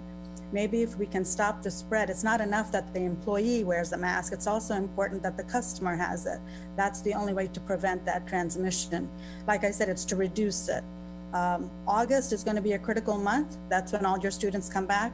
If you see that 10% of 3,000 is 300, imagine what 15,000 or 2,000 students, take 10% of that. That's what we are looking at. So I just want to be clear on why we are having this discussion. The Riley County commissioners, when they did their resolution to opt out of the governor's mandate, a couple of their findings was the Manhattan City Commission is probably going to mandate it tonight. So they felt like they don't need to do it because of their rural community. Either way, that was one of the things that was cited. The local health officer was also cited that there might be stricter regulations. The order number 14 came out today. There wasn't anything in there about face masks, not in the city of Manhattan or in the county at large. So this is the dynamic we're looking at. And that's why we are having this discussion. And I understand enforcement is going to be critical, but again, that's a last resort kind of item, as we would with anything else. The same reason, like I said, for smoking ordinances that we have, or texting ordinances, anything else is to change behavior. There's going to be people that are still going to be speeding in a school zone. There's going to be people that probably are smoking where they probably should not be. There's probably doing all kinds of things that are not within the law, or breaking the law at some level. But 95% of them will probably follow. We went from strongly recommend, where nobody was hardly wearing a mask, to just this weekend when I was at Dillon's, about 95% of those folks were wearing it, just with the word mandate. So those are the changes we're looking for. The education piece is also something we're going to discuss. But that's why we're here this evening, to see how to change that. July is probably going to be a slower month, but August is going to come kicking in pretty hard. So with K-12 as well as the university students. Let's go on to RCPD and get their feedback on this ordinance as well. Dennis Butler, Director Butler. Good evening, Mayor and members of the City Commission, and also the City Manager. I have some prepared remarks to address some of the issues that I think we will be facing at the police department, but I do want to mention a couple of things first that were brought up during your discussion. One thing is, I would never, either publicly nor privately, ever refuse to enforce a city ordinance that's on the books. There's always situations, while some are commonly enforced and some not so much, but it would be irresponsible and I believe unethical for me to ever take that position. So I just want to make that clear. Also, just a little bit of background. Last week, prior to the governor's order being released, we were starting to see a tremendous number of questions on social media at the police department about whether or not we would enforce the governor's order.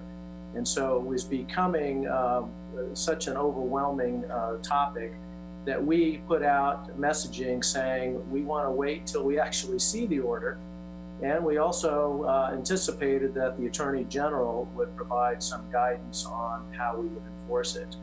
And that was the right approach because, as you know, the Attorney General came out later and said that it was a civil violation, that police officers had no authority to confront people, ask questions, or write a ticket.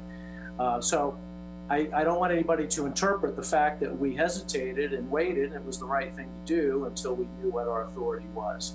So now, if you are going to pass this ordinance, which I assume you will tonight, I wanted to just make a few comments about what that might look like. The first thing is I am concerned about our capacity at the police department to be able to enforce this ordinance, because we really don't know yet how many complaints we're going to receive or what that's going to look like. This is new territory for us. So my additional comments as I go on are in no way intended to be obstinate or indicate that we aren't going to enforce this, but I really do want to temper public expectations about what might happen with an ordinance like this in effect. So the first thing is I ask anybody who wants to report a violation to please not call 911. That's an emergency line, and it's intended for emergencies only. We have a main number that is 537-2112, and we encourage people who want to report a violation to call that. That's what we're planning now. Hopefully we can come up with another way to receive complaints that will not jam up our phone lines and overtax our dispatchers. Often I based my professional decisions, policy making, and strategies on previous experiences, but I have none when it comes to this issue. I have to be candid about that. And I have none in terms of what's being asked of our police department should this ordinance be enacted. Not everybody wants to hear that, but I think it's important for me, again, to be honest about what I don't know, and I'm not sure what it will look like moving forward. Our approach could be very clumsy. It may take a while to refine it, but we will take it day by day and we will see how it goes.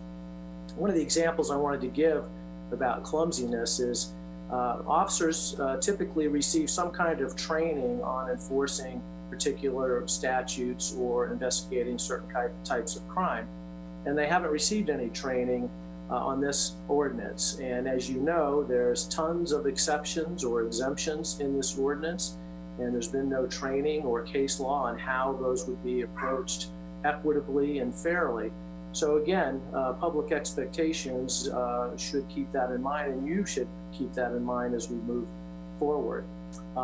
It was mentioned earlier that if a person is contacted by the police and they claim a medical or mental health exemption, we're not going to interrogate them, and you all seem to agree with that about, well, convince me that you don't before I write you this ticket. It's going to have to be a case-by-case situation in just about every contact where there appears to be an ordinance violation for not wearing a mask. And if the person does claim that, the officers are probably going to disengage unless there's some other overwhelming reason to stay engaged, and maybe write them a ticket for something else if they're being disorderly or trespassing, for example, inside of a business. If we do receive a flood of complaints, and I don't know what to expect, I really don't. If we start getting tons of calls, those go into our computer-aided dispatch system queue, and all calls are prioritized when they are entered by the call taker. So for example, if there's a domestic or a car accident or something else going on, that would be a higher priority in our queue for our officers to be dispatched to and handle. So if we receive a lot of complaints at one time, for example, they could sit in our queue for a while until officers are available to go out and investigate. And realistically, sometimes that could be an hour, 2 hours. It just depends on what's going on any given day or evening. We want to be equitable and effective in our enforcement. I'm being somewhat redundant, but I'm not really sure what that looks like yet. And it was mentioned by Ms. Jackson and some of you about officer discretion. Officers have discretion in minor offenses all the time where warnings are given or education occurs. We always like to prefer that approach in the beginning and resort to enforcement as a last resort, as the mayor said. So I can't tell you if this happens, a ticket will be written, or if that happens, a warning will be given. It just depends on the circumstances that each officer encounters for that particular contact with a citizen. I don't envision officers driving down the street, seeing a group of people and stopping their car and getting out and walking over and start interrogating them about, are you a family? Are you in an intimate relationship? Why are you together and you're within 6 feet and there's no mask? I don't anticipate us doing that. Of course, if we get a complaint or there's some other information that would indicate a violation, of course, they would have the authority to go ahead and investigate, possibly issue a citation. For all these reasons, again, we'll do our best to gain voluntary compliance with what is classified as an infraction. A lot of people don't understand the distinction in terminology. I'm talking about our viewers and the media watching. An infraction basically is a traffic offense. It's not considered a criminal offense. As mentioned by Ms. Jackson, nobody will be going to jail in handcuffs for violating this ordinance unless there's some other related crime like trespassing in a business, refusing to leave, disorderly conduct, battering an employee. Those kinds of things would warrant a different response from us. But one thing to keep in mind, even warnings and education as a result of a call involves police resources. We're still going to have to go out when those calls come in and devote time and resources to determine what we're dealing with. So even if enforcement doesn't occur, again, our capacity to respond quickly and effectively is something I'm not sure what it's going to look like yet. I'm almost finished here. With all that said, I want you to know, someday we're going to be in a post-pandemic environment. And while enforcing this ordinance is important to some people and not important to others, I'm talking about members of the community, I need to ensure that the trust and confidence that people have in our police department remains intact. We've worked too hard for too long to jeopardize a well-earned reputation. And again, that means our enforcement posture will be tempered with those objectives in mind. And this approach may please some, and it may frustrate others. And I'm not intending by those comments to pick one group over another. So with that said, I'll conclude, and I'll take any questions right now, but if you don't have any, then I'll stay on the Zoom and answer some later. So I have a couple of questions for you, Director Butler. I know Wichita passed an ordinance just last Friday, and I was wondering, within your professional organization, this conversation I would anticipate is happening since a lot of states have now implemented it, as well as other cities. So is there any kind of professional dialogue between PD forces about this? This couldn't be complete surprise, I would think, because it is happening in so many places before it's happening in Kansas. And now with Wichita and last night with Salina, I would assume a lot more cities are going to go towards this. Is that discussion happening, or is it not happening at all? I think they are happening in some places. I haven't been pulled into any of those dialogues, and the Kansas Chiefs Association hasn't sent out any guidance or surveys to find out what others are doing. Just before this meeting, I mean, within a half an hour of this meeting, the city manager sent me some frequently asked questions that the city of Wichita is using. I just glanced through it, so I didn't have enough time to really digest it and comment on it. One of the things I did notice that I really liked was they're setting up an email account where when people want to report violations, they can email those in, and then we can devote staff to triage those and determine if this is something that can be responded to immediately or if a follow-up would occur. What I like about that is not seeing our dispatch center overwhelmed with a flood of calls about violations. So after this meeting tonight, I will look at that more closely tomorrow. There may be some other ways that we can approach this so people can report violations. And we will have a Q&A also on our Facebook, on our website as well. So that's to be coming. The other piece is fines and citations are the very last resort, like I said. Typically, when you pull somebody over for a traffic violation, you might say, hey, do you know you were speeding? You need to slow down. In this case, we might be able to provide masks so that people can say, hey, here's a mask. This is what we do instead of a ticket or a citation.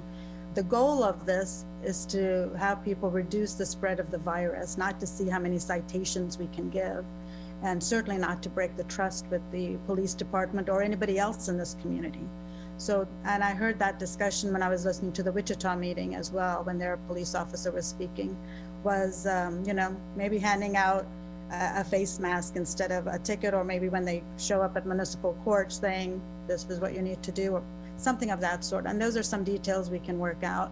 I understand, PD's concerns.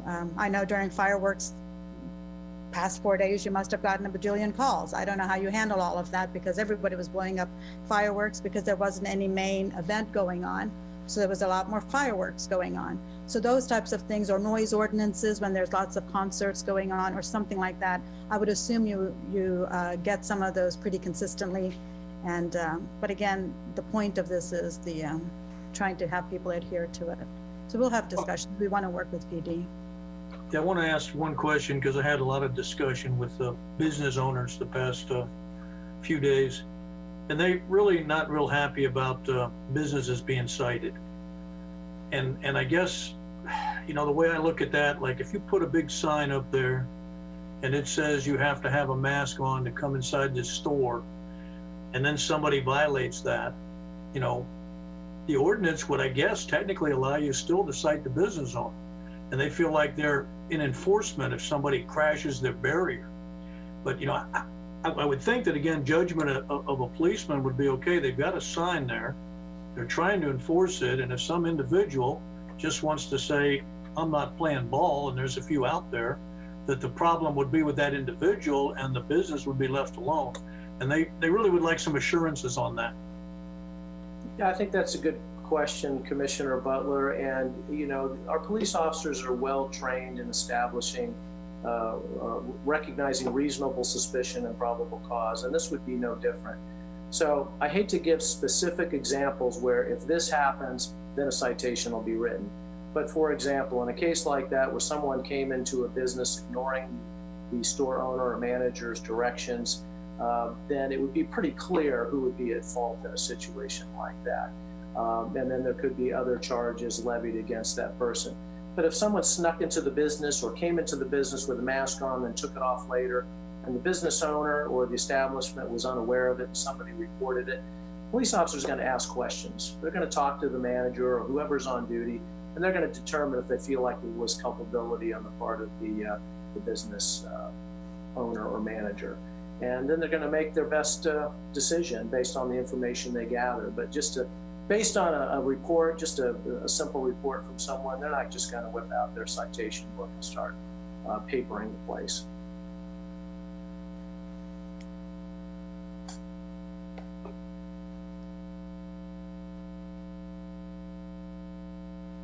I have a quick comment, not necessarily a question, but I appreciate that trust. I think in our law enforcement and those expectations and knowing how to enforcement. I really appreciate you speaking to that at the beginning, and just thankful for all the work that goes into this, and hopefully people will be respectful to you in return and the officers in return. Thank you.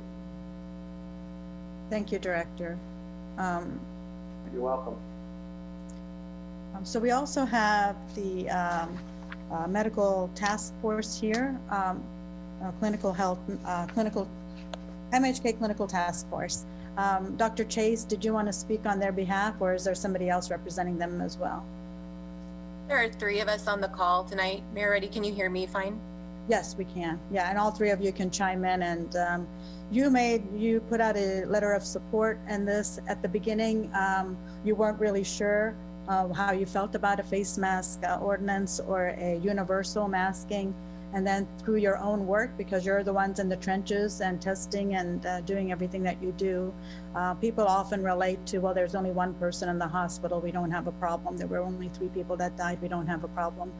Could you please address why you have now come in full support of this, along with the other medical organizations within our community?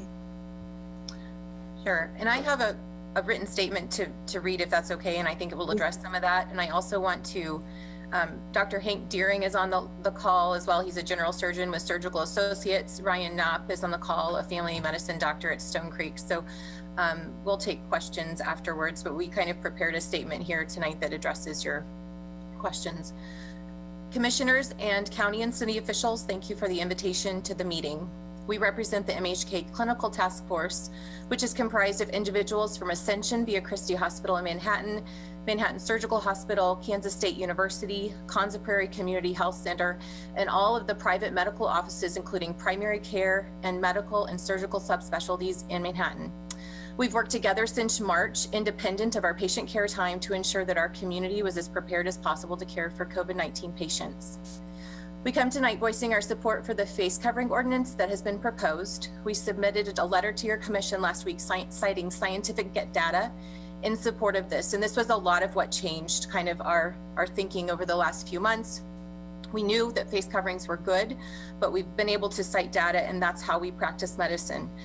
Data that shows us that use of cloth face masks prevent spread of virus particles by 80%.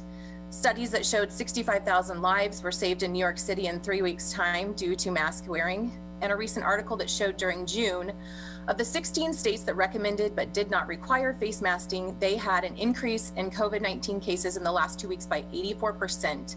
Those 11 states that mandated masking have decreased their cases by 25% over the last 2 weeks. Economically, Goldman Sachs published an analysis last week finding a national mask mandate could cut the daily coronavirus growth rate by a percentage point to 0.6% and in turn prevent the need for further lockdowns, something that we're starting to see across the nation again. Further shutdowns would decrease US GDP by 5%, the equivalent of $1 trillion. Although this is a national level, a 5% US GDP can be extrapolated to our Manhattan economy. For most businesses with a small margin, this is a difference in closing doors and staying open. For individuals concerned about enforcement, we approach a mask ordinance like other public health ordinances have been based on the safety of the community, the seatbelt ordinance, the no smoking ordinance, etc. The overarching goal, and I think we've talked about this recently, is to help protect everyone, not to penalize.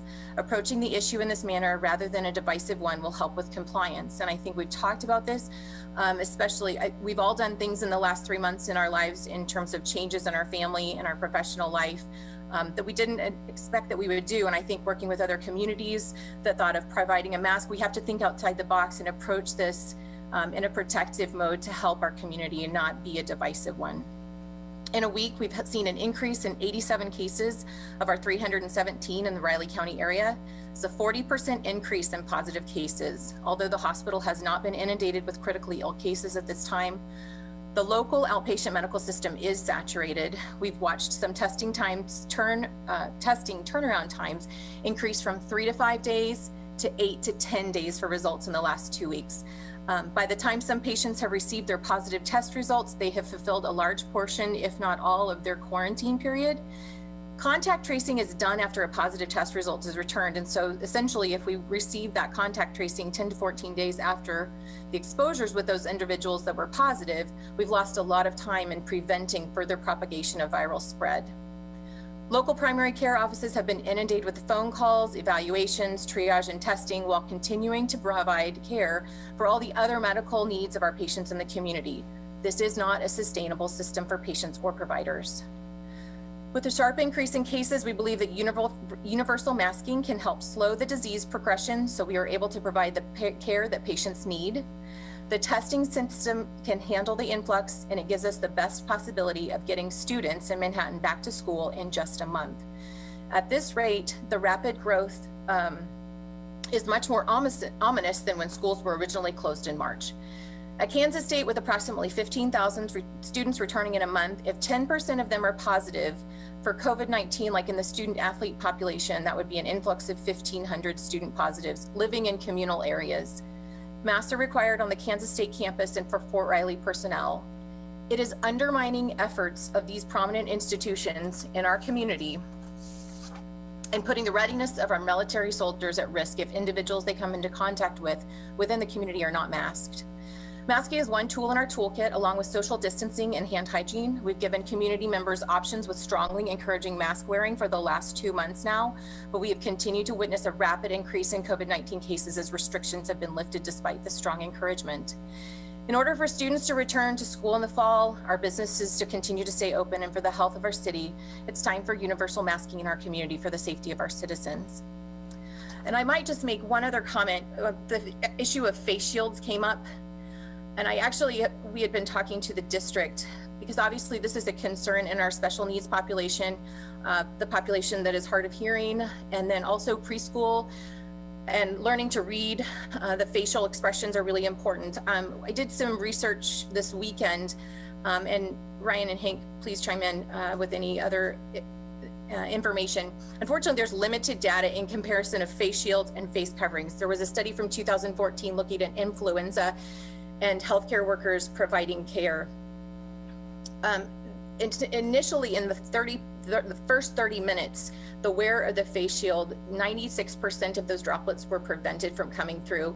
But if you looked over after 30 minutes, really, it would only decrease those droplets from coming through the face shield to 23%. So it's really not an effective substitute for a mask, although we're still looking at areas in the school district that may be able to troubleshoot this, because that's what we're doing in this whole pandemic is troubleshooting. It is not really it's going to be a false sense of security for the public. And this ordinance actually takes into account those individuals that are deaf or hard of hearing. And so and then individuals that have medical exemptions. So I don't know that it's something that we have to incorporate. And it's certainly not as effective in terms of what we're trying to get at, which is decreasing disease spread. Thank you. Dr. Knopp, would you like to add on to that? Well, I just would, I'd comment on the face shields and agree with Sagan, Dr. Chase, that we just don't have the data on shields that we do on masks. Something is better than nothing. I would argue that for sure. But in healthcare, we use face shields as an adjunct to the rest of our PPE or to face masks, meaning we're largely looking at shields and or goggles to prevent droplet transmission landing on our eyes and that portion of our face and entering the body that way.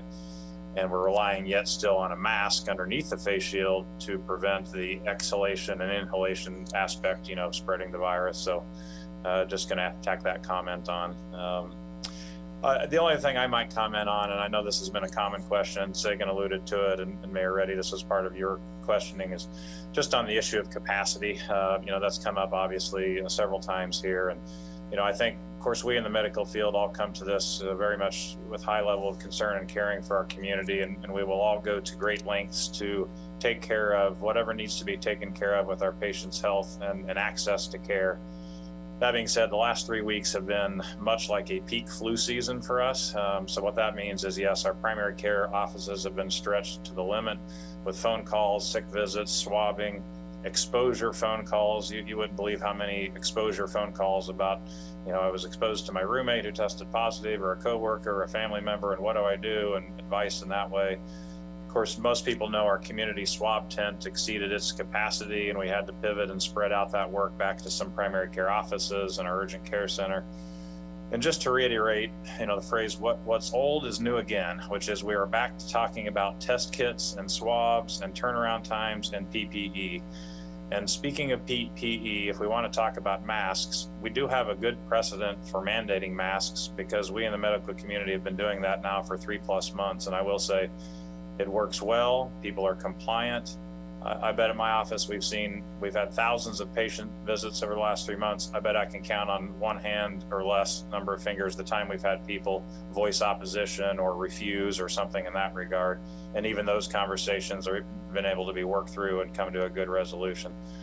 That being said, we are handing out a lot of masks, and we are having the conversation about, I wonder how long we'll have masks for ourselves when we get to the fall and the winter.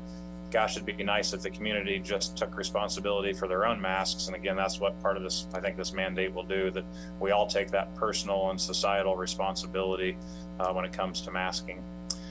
And then I think just thinking ahead, and I just want to make this comment so everybody appreciates this, that from the beginning of this scenario, what we on the medical task force lose the most sleep over is what we would call our New York, which is what we're worried about in the fall and winter, which is the time we'll see our greatest influx of cases and hit capacity at places like our hospital and ICU and ventilators. And that hypothetical is now becoming more of an impending reality based on the trajectory of this pandemic we've seen through April, May, and now what we've experienced through July, which, trust me when I say from June to July, this probably exceeded what we predicted based on our modeling. With the reopening, we knew there was going to be a spike of cases, but I'm not sure we anticipated to this level. And it seems to be something that we see being sustained through the month of July. You add back in school, college, the 15,000 plus students, all of a sudden that becomes almost like a powder keg in some ways. And that is what we are concerned about and fear, because if we are stretched to our limits already, and this is the tip of the iceberg, The community is going to find that their expectations for medical care are not going to be met in the normal ways come the fall and winter, meaning access to care could be very different. We will have diagnostic challenges when you give me flu plus COVID plus 10 other respiratory viruses that go around. It's very hard to know which one of those is because they all start with the same symptoms. And testing turnaround time, you've heard, is an issue. So we can have delays in diagnosis, delays in sick care, delays in returning phone calls, and talk about the number of sick days that we're going to see in businesses and workforces and our USD 383 school system, college. Quite frankly, to Director Butler's concern, which I understand about capacity and resources, I think all businesses need to prepare for the fact that capacity and resource concerns could come to a whole new level of worry when we enter this higher peak of the pandemic that we're expecting and predicting. And then there's just delays in non-COVID healthcare. When we're so consumed with COVID, other things drift down on the priority list when they shouldn't, and there will be delays in routine healthcare and other diagnoses that aren't made in a timely fashion. So just to piggyback on what Sagan said, we just, and I've said this phrase a million times, that we just need to use all the tools in the toolkit. If we don't, we are going to look back in the months ahead with regret and say, gosh, I wish we would have pushed masks harder. I wish we would have done this or that to mitigate the spread, as to everybody's point. And be happy to answer questions if any come up here. Thank you. I have some questions. Yes, Aaron. So Dr. Knopf, you mentioned, and you kind of went quickly through the capacity, and kind of identifying that maybe even said that the population overall kind of understands that we're at capacity at the respiratory clinic and the expansion out and the testing. And I would judge just by my inbox that that's not true, that most people don't understand that. Can you talk more about what that capacity is at the front line and what that looks like in the clinics across town? Yeah, sure. So, in regards to our community swab tent, which was stood up by Kanza Community Clinic and with volunteer providers from across the spectrum of offices in the Manhattan medical community, of course, that's purely a volunteer effort, and we can only swab so many people, so many hours a day with those volunteers. And so at some point in the last 3 to 4 weeks, the volume and the numbers as we hit this spike just became unsustainable to staff that adequately and to be able to swab all the people we needed to. So therefore, several offices pivoted back to testing on site, typically drive-through swabbing in our parking lots at our offices. And so there we've got to dedicate whole new workflows, staffing of our own, standing out in full PPE gear and 110 degree heat index. It is tough work. I mean, I'll just say that. And we're swabbing people's noses, and that's not fun, but it just takes a lot of resources and staffing to pull that off, on a daily basis. I will say, from an urgent care standpoint, K-Stat has been, of course, inundated as well. Unfortunately, I think, as most of you know, and has been announced, one location is having to close because of just not financially viable to continue keeping it open. That has taken away another resource of the community. So you can see there's a domino effect going on with this pandemic, and we just really have to get creative when it comes to capacity for swabbing. And like I mentioned earlier, it's not just the human resource, it's still back to the supply resource. We're still struggling with where are we going to get our next shipment of swabs and test kits and PPE. That is an ongoing daily challenge that has not had any great resolution yet. And hospitalization or even ICU beds are some metrics we I think as commissioners and just in a general population hear a lot about that we're not hitting capacity. So this isn't a big deal, but can you just make that clear distinction so Sure. I can better understand what that means when one kind of leads to the other, or potentially? And by the way, accurate comments, and rightly so, to say, by the way, we celebrate and rejoice that we've not seen hospital capacity issues or ICU bed or ventilator issues. Thank goodness for that. But you've got to understand now, we've got a precedent across our world for the last 8 months of how this pandemic works. And what we know is hospitalization and death rates are slow to rise and slow to fall. So the fall that we saw from the first peak through March and April, we're kind of coming to that valley now. this uptick we've had in the last 3 or 4 weeks, I'll just tell you that Ascension Via Christi is fully anticipating and preparing now for an uptick of hospitalizations and ICU admits here in about a couple weeks or so. So it's going to be mid-July to late July, based on the precedent of how we see this pandemic work, that we expect to see another uptick. As that ripple effect happens, we all understand young, healthy adults maybe get mild symptoms, minimal cases, but as they spread that through the community, and then the disease is such a slow progressing disease that it may not be till week 2 or 3 that that patient ends up in the hospital after they become infected, and then beyond that in the ICU and on a ventilator. So it's a very slow ripple effect, and we fully expect again that those rates will eventually rise down the road. We see that first, again, being stressed from the outpatient primary care standpoint, and then now again we will watch that ripple effect as we move forward. One more question that I have is, we often hear, and we've heard from other people, and at the county level, county commission even recently, about how this is just the novel coronavirus is the same thing as the flu. And you spoke about how capacity concerns are a problem when you have influenza going on, and some of those symptoms might look the same. Can you speak more to that point, that some people may be trying to say that they are the same thing?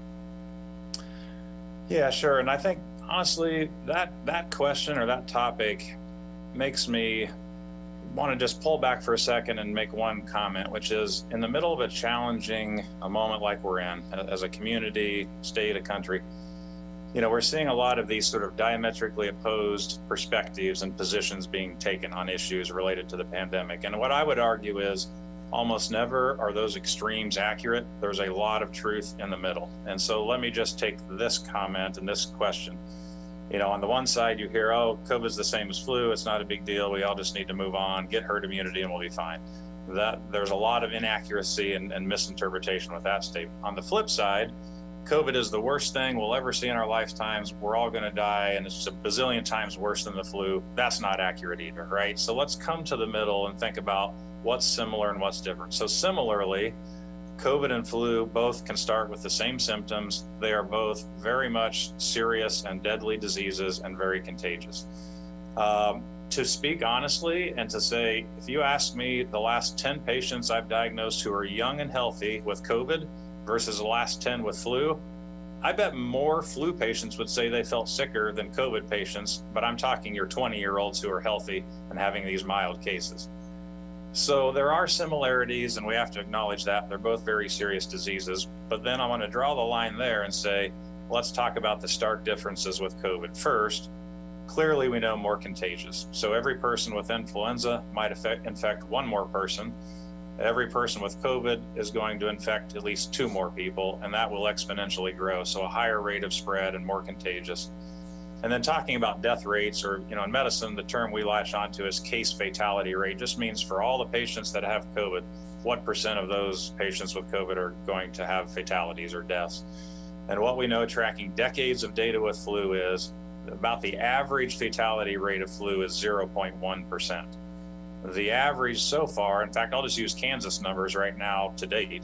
We've hovered around 1.7% case fatality rate for a while now, last several weeks, pretty much that as of today, yesterday. In Riley County, we're right about close to a 1%. So, if you just casually gloss over those numbers, you think, oh, that's not too far off from each other. But no, you got to think a flu fatality rate of 0.1% compared to a COVID of 1.7%, that means you are 17 times more likely to have a fatality from COVID than flu. Now, you can get into a big debate about how we track numbers for both flu and influenza and COVID. Tonight's not the night to get into that debate. But let me just get away from numbers and then say we are seeing this ourselves, right? We are in the trenches diagnosing these diseases, treating them.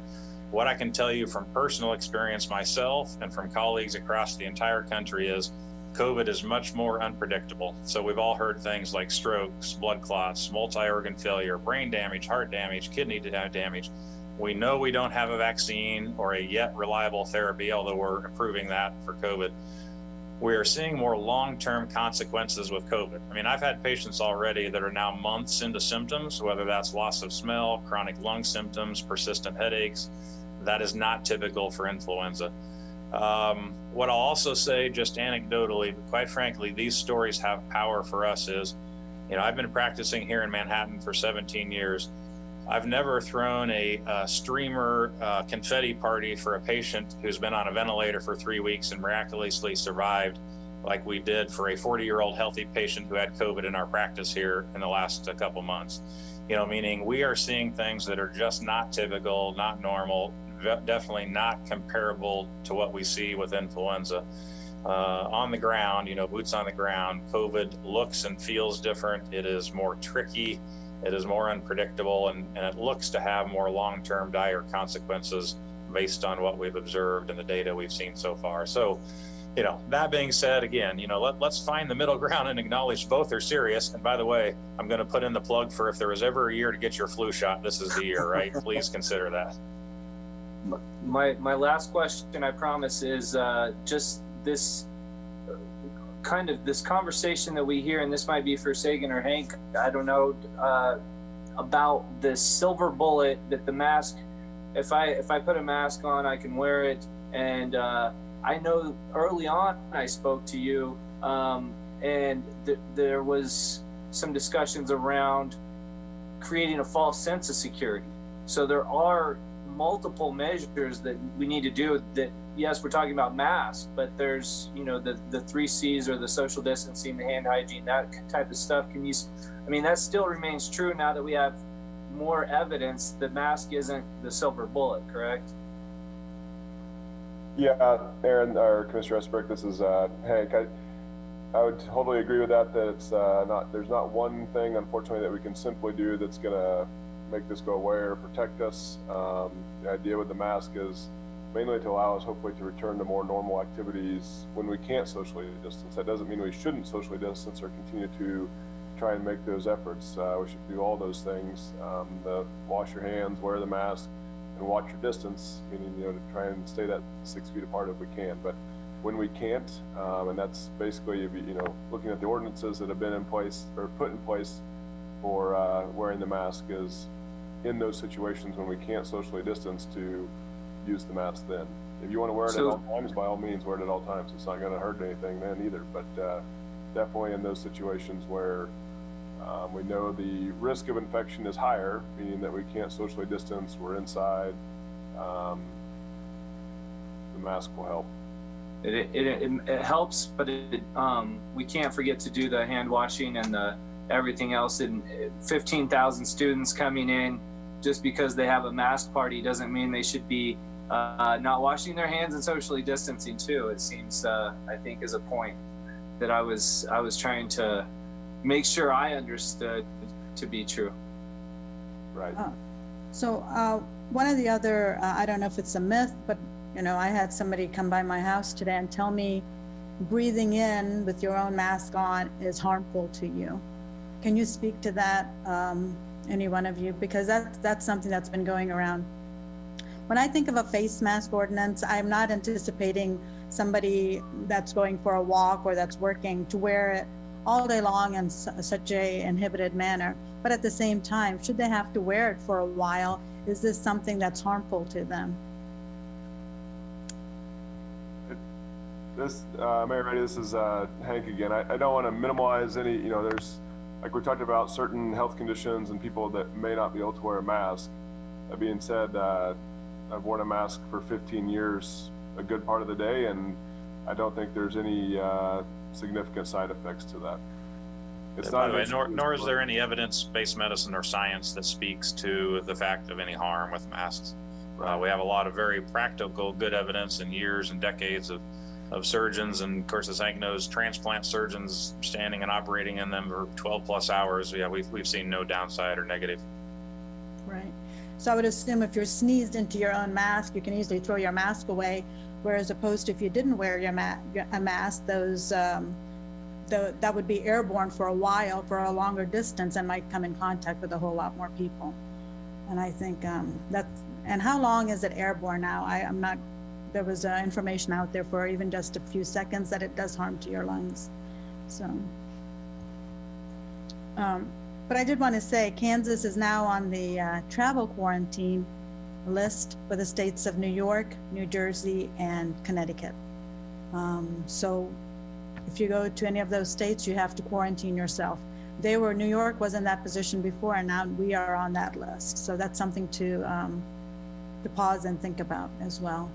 Are there other questions or for our physicians from the Mental Health Clinical Task Force? Thank you. I would like for you to stay on just in case there are questions throughout this conversation, if you don't mind.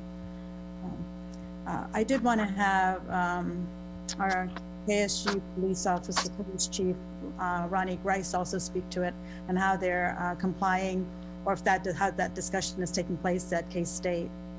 Did he leave? No, I'm here. Okay. Okay. No, first of all, I'd like to say good evening to the mayor, Mayor Reddy, Ron, city manager, and the commission. Before I get started, I'd like to thank Katie because Katie did a great job on her presentation, and she covered a lot of the stuff that I was going to talk about. But right now, as a university, as we move forward into reopening, the university has already put into place masks are mandatory both indoor and outdoor. The only time I guess you not have a mask when you're in your own office with your door closed. They're making masks mandatory for all students, and it's been put into each of the professors' syllabus. Those who will not comply, both employee and student, the student can be asked to leave the class and can face a disciplinary through the disciplinary hearing side through the student affairs side. Any employee who is not going to be in compliance will have to go through Human Capital Services, which is also Human Resources, for disciplinary for not complying with the mask order. And even right now, even my officers are mandatory when they're coming in contact, and now they have to wear their mask both in the building and out of the building. And the only time that they don't is when they're in the car by themselves. So as the university moves forward, they're taking this seriously. They want to make sure that they keep the students safe while they're on campus. They're even talking about in some of the larger classes, maybe on Monday, having a part of one class in and the other part of the class going virtual, and start switching them out in the course of the week. But as for enforcement, we, as Katie said, we do have something that are in place for both the students and the employees for those who do not wish to comply. Thank you. So, yeah. And the university started working on these plans weeks ago. Each department, each college had to put a plan together that was reviewed, and that plan was also approved by the provost. So we're moving forward to try to keep everybody safe as we get ready to get all these kids back in here the second week of August. Right. And we did get a letter of support from President Myers at Kansas State University to support this ordinance as well. Yes. Other questions for Police Chief Grice? Okay. And we have the Riley County Health Department. I don't know if we have Julie Gibbs here, but I do know we have Ed Callis. Ed, would you like to say a few words about, I didn't see Julie here. So Ed, would you like to say a few words on behalf of Riley County Health Department and your stance on this ordinance this evening? Well, certainly the city has the right and obligation to do what they need to do to protect their citizens, as does the health officer, Julie Gibbs, and I'm here basically representing her. She has followed from the very beginning the guidelines that were provided by the CDC for use of masks in public settings, which is a recommendation to use those if you cannot have social distancing, and that's also supported by the World Health Organization as of their latest interim update of June 5th. So basically, if this becomes an ordinance, we'd be more than happy to support that. We we do think there are a lot of, especially after I reread the guidance from the WHO, a lot of the studies and evidence that is current, that's more recent based on actual COVID information, they classify as observational evidence that really doesn't meet the same scientific or high quality as the previous information. So they still are only recommending or encouraging people to use masks. They're not recommending to anybody to mandate it, and that's fine. And they give some specific criteria on when and where you want to do that and what kind of masks you want to use. I do also think that besides the masks, we do need to look at the other circumstances that are causing us an issue in this upswing, which we really don't cover with this mask ordinance. Lack of social distancing in bars. I know businesses don't want to feel like they're obligated to deal with these things, but at some level they are. There really is no way that they can get out of that. It's their business. They're allowing that social distancing to occur, and if they're not, then that's when they might want to check with the police or take control of their own businesses. So there's a lot of stuff going into play. Commissioner Easterbrook has already talked about, again, the hand washing along with the doctors, and we have kind of downplayed the social distancing, which is really, really, really important. And that is one of those things that has been shown over and over again to be one of the best ways to do this. So we will support what the commission does, and we will make sure that our staff and anybody that we work with is moving in that direction. We don't know how much it's going to make a difference. You know, when I answered the COVID hotline, and you guys won't know this because each of you gets different types of questions depending on who your constituency is, and there is a lot of misconceptions about when we say you need to wear a mask, what that mask is going to do for people. So if this becomes the ordinance, then that should be part of the education. We need to do it at the health department. Everybody else who comes into contact with the public needs to say, this mask that you're wearing is not to protect you from somebody else, it's to help you protect somebody else if you're asymptomatic. We don't really make any distinction as to what level of asymptomatic, pre-symptomatic people we have. We're just making that a blanket statement that if you're there, wear a mask. So that's something that I'm sure that people who don't want to wear masks are kind of thinking about. I don't know if they've talked to you all as constituents as something that would oppose, have them oppose this for you to know about it, but that is something that we've also heard. I'm not sick. You can't prove I'm sick. I've done everything I can to keep from getting sick, but you're still going to make me wear a mask. And anybody who doesn't have symptoms is asymptomatic, so that puts everybody else who's not either already in quarantine or in the hospital as somebody who's a potential time bomb, and that's not necessarily a fact. So again, we will support everything that we need to do, and I don't know that the suggestion is going to change unless the premier institutes for public health in the United States, the CDC, and in the World Health Organization change their recommendations to be more stringent. Thank you, Ed. I think all the points you made kind of direct us towards also mandating the face mask. But I think KDHE did put out a mandate. I believe that's why the governor put out the mandate as well. So I would consider that professional guidance as well for the state of Kansas. She oftentimes follows Dr. Norman's lead, is my understanding. And you're right, we're going to have a big education process for this whole thing, because the reason we are doing this is so that more people wear a face mask and understand why it's important, but also to adhere to those guidelines. Social distancing is not just for the bars or restaurants, but whenever we have a gathering of a wedding or a picnic or a barbecue or a sporting event, people are going to go enjoy the weather. And that's some of the places where we need to make sure you can enjoy that, but here's a precaution that you should probably adhere to and take. And without a mandate, the recommendation highly suggesting is not working. So if we as a city give such permits or for gatherings and such, this is one of those requirements that we can have in place, because that's what we are now saying. If you're going to do this in the city of Manhattan, it is now a mandate to reduce the spread of the virus. also going with the other guidelines you had just suggested. Are there other questions for Ed Callis from the Riley County Health Department, or for anybody else on the discussion board here?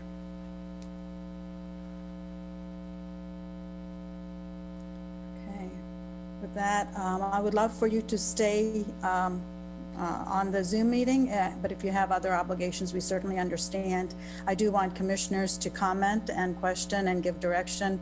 We have several experts here from different areas. We did get, like I said, recommendations from, not only recommendation, but support from Fort Riley, from Kansas State University, from lots of physicians, lots of doctors, but we also got a lot of opposing emails.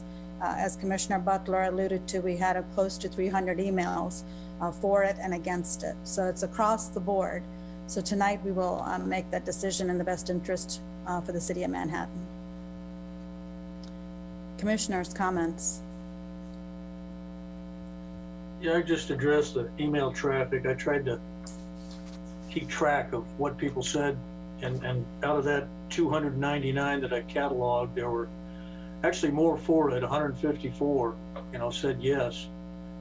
But I didn't subdivide the yes. A lot of people don't understand the difference between the governor's executive order, an ordinance, a mandate, different things we throw out, or a resolution. And so a lot of them that said yes, also said, hey, I don't want to see people punished. 132 were adamant no. And generally there, the comment was, you're infringing on my liberty, masks don't work, and all those kind of things. And then 13 of them were different things, like how does this affect my concealed carry? If I'm wearing a mask and working on a construction site and things like that. And then I just wrote some other little bullets down here. The one that was top notch, as far as what people said, a lot of people started their email with the science says. Then you can put 3 dots and go which direction you like, because some scientists say masks work and some say no, and they quote different medical people from all over the world and different agencies. And so that seems to end the discussion for a lot of people. If you don't believe their version of the science, then you don't know what you're talking about. So that was a big one. There was a percentage that thought we should have a sizable fine. I got that one. A lot said, hey, we got to avoid the shutdown, no matter what happens here.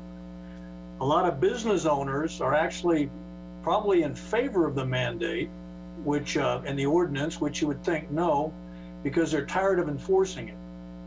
They're tired of being the heavy guys that say, hey, you have to wear a mask. But on the other side of the coin, they don't want to get fined because somebody walks into their store. And a number of people said, hey, people will comply without fines. Just pass a resolution. We get it. We already started wearing, more masks here over the weekend. We don't need this thing. And then the other side of the coin, you get those that say, the people of Manhattan are ignorant, and if you don't fine them, they will not wear a mask. And I was a little disappointed in that. And then the last one was you get a mix of people that say, you mandate masks, I'm not shopping Manhattan. I'm going somewhere else. But I also got one from someone in Wamego that said, Wamego is not requiring masks, and so therefore I'm coming to shop in Manhattan. So I'm not sure how this is going to fall out. I mean, I think the corporate stores like Menards, Hobby Lobby, and Home Depot put up corporate signs this week. I think one of them said the police would enforce it, which may have been out of step. But I think the corporate guys are betting on a mask maybe getting more people in there. And so that's sort of my thought on it. Just run down on that public comment, since we didn't listen to 2 hours of that tonight, but could have if we'd had an open meeting.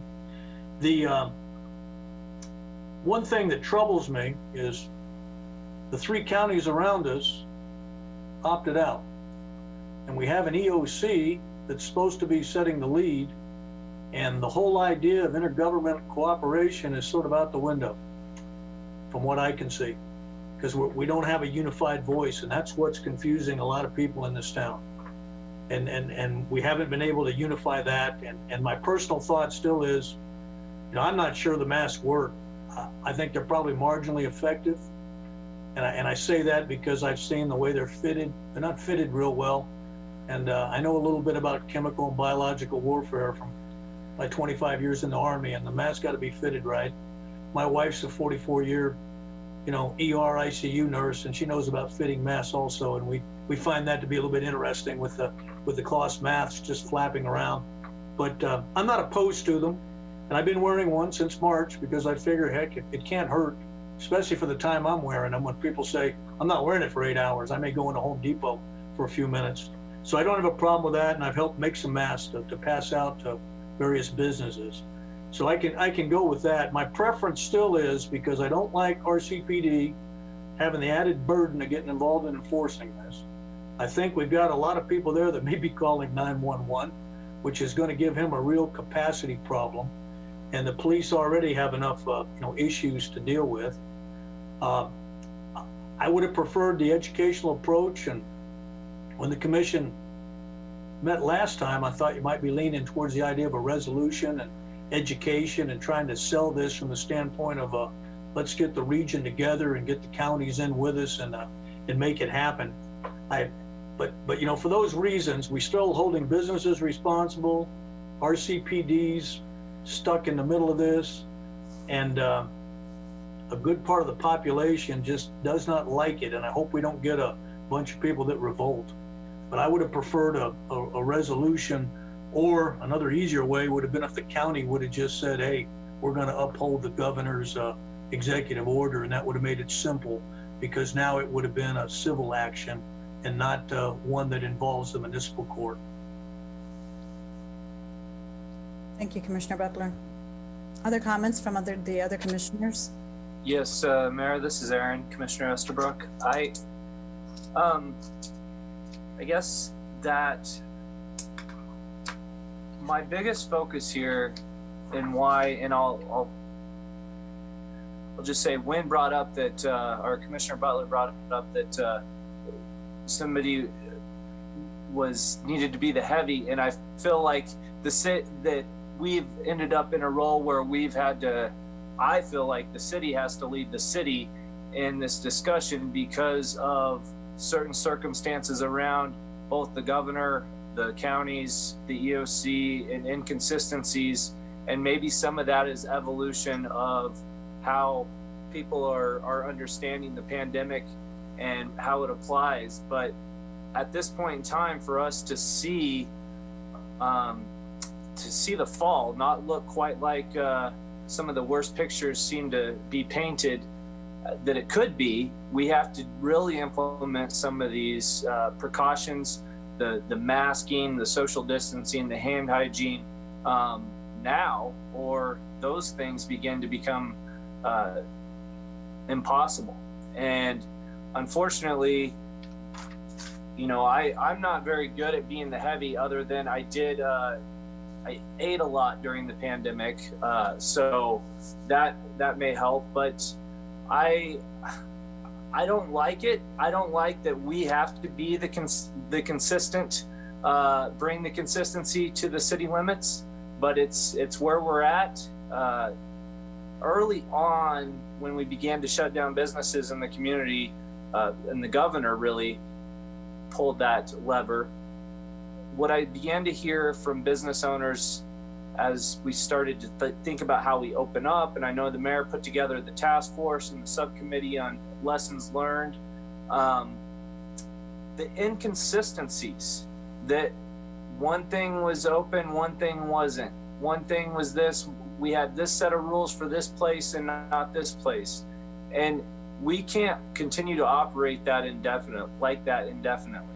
So I feel that in the last couple of weeks, we've been thrust into the position of taking on this leadership role, and as the city, within the city limits, understanding the effects of K-State and Fort Riley. So that's where I am, and I'm ready to support a mandate, given the behavior and just the uptick in all of the science that we've heard, to suggest that is a very effective way to help mitigate some of the spread. Thank you, Commissioner Estabrook. Commissioner Hattusall, do you have any comments? Always. I'll try to keep them short and and not raise my voice too loud, but we all want the same thing, which is we want fewer deaths, hospitalizations. We want business to get back to normal. And I would be supportive of a resolution, because even with the temporary mandate from the governor, which wasn't really enforceable, you still got 95% cooperation from people. And so I think still not mandating it with fines and such is still going to get us 95% of where we want to be. The one thing we should have been able to learn from the shutdowns is staying in business is a very shaky deal. And so you close for a while, or your business drops 20 or 30%. Well, the 20 or 30% of business you lost was all your profit, or less, or you didn't even make any profit there. And so when situations, when a road changes, they close your road, they open up an interstate, some competitor comes out with a new idea, it's easy to go out of business. And we've seen that. And the concern, I would like businesses to stay open, and the masking might help, especially if it's voluntary. But the problem is gonna be, I have a lot of patients from rural north and the northwest of here. They, even before, they thought Manhattan was a scary place to come to. And if we mandate masks, they're gonna think, oh my God, now it's even scarier, because you can't even walk around that town without getting it, without having a mask on. And so I think it's gonna have the opposite effect of bringing business to town, because now we're perceived as a hot spot. It's dangerous to go to. You have to have a mask. You're probably going to die if you come here. And I think that's the thing that really bugs me the second most. The first thing that bugs me the most is putting the business owner into a potentially confrontational position with their customer. And in fact, I was talking to my dentist. He said a friend of his went down to Pathfinder to buy a couple $1,000 bike because he's bored to death. They told me he had to wear a mask. He says, I just want that bike. I'm going to pay cash and I'll be out of here in 30 seconds. They said no. And he said, I'm going to Topeka. And he bought it down there. So there has to be some flexibility. And that was their business's decision to turn that customer away. And that's, they have to live with that, and they maybe get business because they are so restrictive. But there's going to be some of that. There may be a little bit of the people come to town because they think it's safer because they're making us wear masks. But my big concern too is I don't want business to be in the enforcement part of this. The other thing is, and I hear from a lot of people, there's a group of people that just don't want the government telling them what to do. And there's nobody looking out for our freedoms and liberties these days. The federal government not doing it. The court system doesn't seem to be doing it. And so people are just tired over the last 4 months of various levels of government running their lives, telling them what they can and can't do. And frankly, they're tired of it, especially since the number of cases, even though it's gone up, it's mostly young people who aren't terribly ill and are fine in a few days. We do need to do everything possible to protect the elderly and the susceptible. And what we've been doing is working to protect them. And so that's why I don't think, even though the numbers of young people getting it, it's gone up, the susceptible group, the number is still good and low. And so we need to keep doing what they need to do to protect them. Everybody always needs to do what they need to do to feel comfortable themselves, whether that's wear a mask, whether that's shop somewhere else or don't shop at all. So it all boils down to this personal responsibility of, I know what risks I'm willing to take. I don't need the government to tell me which risks I can't take. And that's the thing. I sometimes get squishy on budget negotiations, but I never get squishy when it comes to government overreach and taking away the ability for people to run their lives. Because I think 95% of the people are going to be responsible, and the 5% who aren't are going to buck it no matter what, and there's not going to cooperate, and no amount of threats and stuff is going to change them. And so 95% cooperation with a resolution, I think, is possible. I don't want the business to be put into the confrontational position, and I don't want there to be fines, because even though it's a $5 fine, it's a $103 fine. And so that's the thing that even though, oh, that doesn't seem like much of a fine, I'll take that, until you get the court costs, and suddenly that's a big deal. And I would really expect that there to be very little ticket writing, because the cops have got more important things to do. And by the time somebody gets there, either someone's put on a mask or they've left or something, and the situation is gone anyway.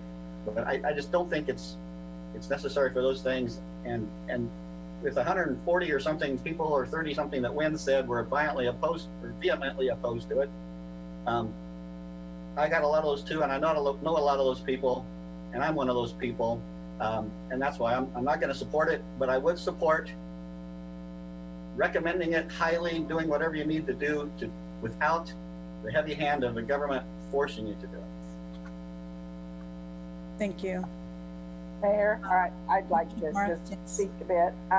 Linda Morse, I think that we have been doing a good job collectively of encouraging people to wear masks and to distance and wash your hands and do the right thing. I don't think it's worked. And so one of the reasons I am for this ordinance is because I want to push it on a little further and see if we can't get cooperation. I was encouraged to hear that the grocery stores are 85–90% people wearing masks. That was not the case the weekend before. So I believe it's only the threat of this action that has caused people to begin to wear them. I'm encouraged that we are working in conjunction. At the same time, other communities are adopting these also. I've heard that Parsons and Salina and Topeka and some Johnson County, some are county, some Johnson County is a collection of a lot of cities. So the fact that their county commission acted is very appropriate. They have hardly any ag land at all. And Wyandotte County has acted, Douglas County has acted. So it's happening in different ways in different parts of the state, which is what it should be. There have been those who've said, well, the governor's action applied to the whole state and didn't accommodate those counties that didn't even have a case. So here we are.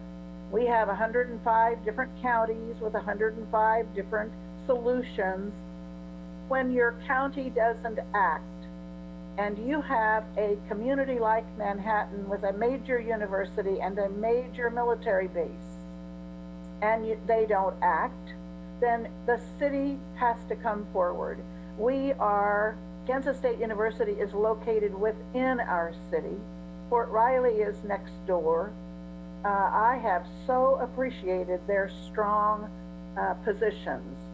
And I don't want there to be a different rule when I go across Anderson Avenue on the K-State side versus Anderson Avenue in the community side. We need to connect with each other and present a unified kind of force, and that has not been happening.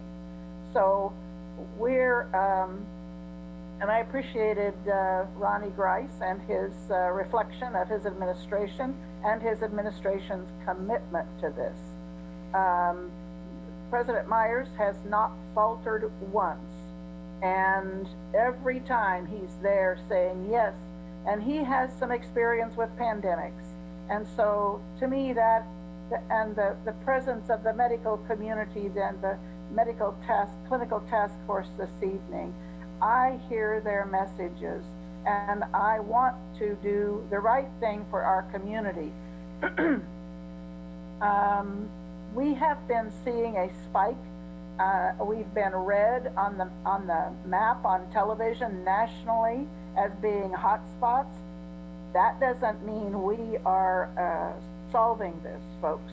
And so to me, the answer is we have to get ready. We have to get this community ready for August 17th or the 1st of August, when people start coming into our community to attend the university. and go back to school at our elementary schools. There's all kinds of people are everywhere. They went to their farm or they went to a parent but our community is about, I call it about half full right now. So, but by August 17th, when classes start, we have to be ready. And after that, we're going to have another surge in about another 2 to 4 weeks after everybody descends into the community. I don't know what the next step is. In my view, requiring masks is the last step I know about. But I am worried about the future. I want to be proactive. I want to work with people who have a vision of the future and the science knowledge to know what to do. This is not a time when we can trip and falter and, oh, we didn't think of that kind of an approach. And so it is critical. This is life and death stuff. We have a state of emergency at the national level. We have one at the state level. We have one at Riley County. Their emergency extends till December 31st. We just voted tonight to continue our declaration of emergency. These are not ordinary times where we just get to challenge. That's really what I've been perceiving, challenging the wisdom of the people who have some knowledge just out of stubbornness. So I am supportive of this. I do have some questions, and that is about educating and promoting this mask wearing and how the city how we as a commission need to give direction to the city manager so it really happens.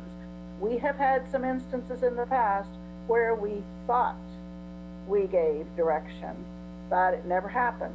And so this is a case where we can't let that happen. We have to insist that this education and promotion will take place. And I know Ron is building some money into the CARES funding, I believe. And so I hope that we have money for masks in that request, as well as promotion. And Ron, maybe you can speak to it best. Sure, I'd be happy to. We have been working on a request for proposals that, based on the renewal of the resolution, I'll be able to get out. We're trying to get that out by the end of the week. We do want to target some of the Sparks or CARES funds, and we want to make sure we're meeting the federal requirements for eligibility in our procurement of services. So, but we're doing some things to try and hasten that a little bit. The other aspect we're working on, so that's going to be really more for the future, and our PIO group is working on some shorter term things based on this ordinance passing to be able to do some things. And it needs to be comprehensive and targeted to various groups and provide masks. We're providing masks now at our facilities. I think we've probably ordered somewhere around 7,500 right now. We have some sources in place, and so when we opened the zoo and the Discovery Center, we had masks to give to people, and hopefully we can, all the government agencies can work together to procure what's needed in the community, and there's more than just that are needed for the future with the Sparks, and I don't want to get into all the Sparks, but yes, we are preparing to do the public relations aspects at any rate. Is there any way we can help we just heard the medical community talk about how they are concerned about masks for PPE or whatever for the future. Is there any way we can be a resource? I think that's a possibility. I think probably the best part of that, it does appear the supply chain, at least for some items, is catching up. you start to see some stock in some of the stores for different types of things. I think from the compliance perspective, though, it's pretty simple to make your own mask. It's not the greatest, but to comply with the ordinance, it could be done fairly easily. There is a need for more masks, so if somebody's watching, I think the Chamber's about out, and I think the Kansa United Way, which took over from the church, is about out. So as we prepare this, having a stockpile to be able for folks to be able to comply, that's part of our messaging, certainly in the beginning. I think the Sparks funds can help reimburse some of the medical community for expenses that they've had in supplying material or acquiring material, and can help with providing additional material as well. Is it possible we need to start some fundraising for masks, or approach the community foundation, or find a way to work together to come up with some money to place those orders? I think if someone comes to a business and the person doesn't have a mask, I'd like for the business to be able to hand them one as they come in. And I know that's, pretty assertive thinking, but I just think we want business here, and we want people to shop here. And so by doing things like that, maybe we can, break down some of the barriers by being. I do think we have had good success in getting folks to do things. I think the Sparks funds will provide us with more opportunity to be able to provide some of that granting capacity of material. So I'm very optimistic that can happen. I think some of the other funds are already in place, and certainly there's been great actions from donations and other components, but I do think the federal funds and the state funds that we'll be able to access will help us to stock up on what's needed. Especially into the fall and winter, as the doctors have said. I want to talk a bit about testing. Is there some way we can push that at all? I have a friend who had a test on June 25th, and she just got the test back results yesterday, and it was negative, thankfully, but that's how long it took to get a test. And if we can come up with a different testing lab, or I don't know the answer. I just am so, I can't imagine how frustrated the medical community must be with some of this, not having answers. Maybe they can speak to it. Yeah, I would turn to them. I thought they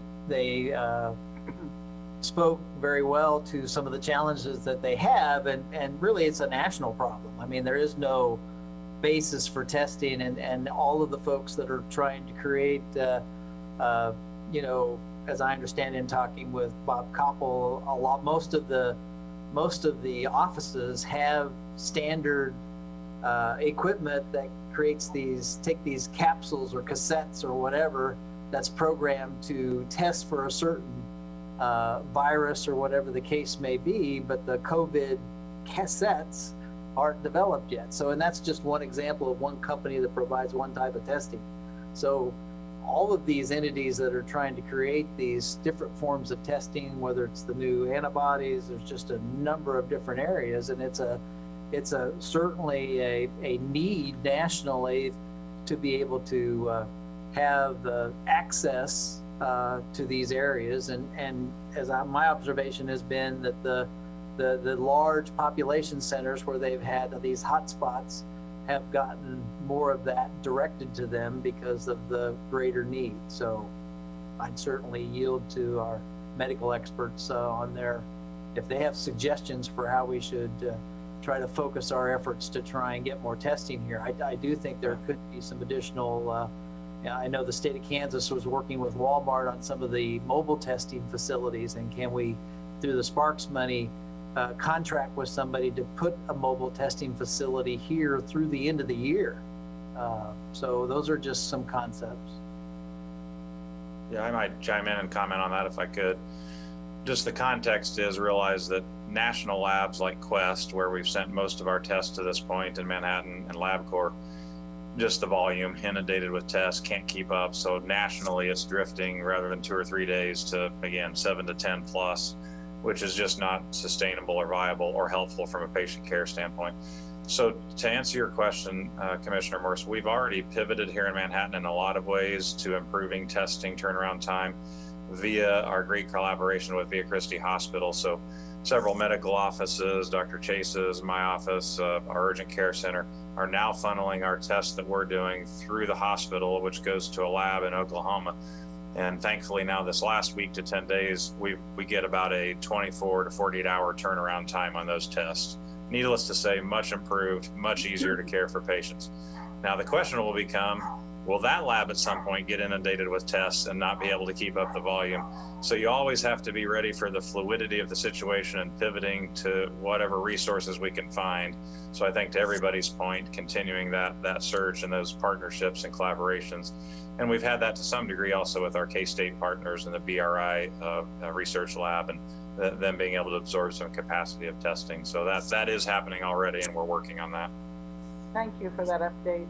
Want to echo what Ryan said. That's true. And I also want to point out there are about 5 different labs that are being utilized, lab companies that are being utilized in town right now. So as things have happened and we've had to pivot, I just want to point out we've tried to continue between the hospital, LabCorp, Quest, BRI, and then there is a company that's come to some of the offices that one office in town out of Tennessee is using, but they started using them. Their ramp up also happened and now they can't get swapped. So we're constantly looking. We would be open to anything that would help, but when you're dealing with 5 different lab companies that we're just kind of going back and forth to find who has the shortest wait time for patients, those are things that it'd be wonderful if we had the way paved, because you don't want to have to reinvent the wheel every day. But it seems like weekly we're looking at, what's the recent, where's the spike, where was the hot spot, what's the lab that we can use. You're having to constantly reassess the situation and it becomes exhausting. And then you have patients that you have to take care of too. And so I think we're just trying to work together to make a better scenario as we go into the fall. I really appreciate all your the time you've taken to spend with us this evening. I know we're taking away from your 3 hours, but I know you work hard. Thank you. The other thing, Wynn raised a question about construction workers and people who work outdoors. I see that as an area of confusion. I saw how trying to have businesses figure out whether they were essential or not, that took 3-4 weeks to ever shake out.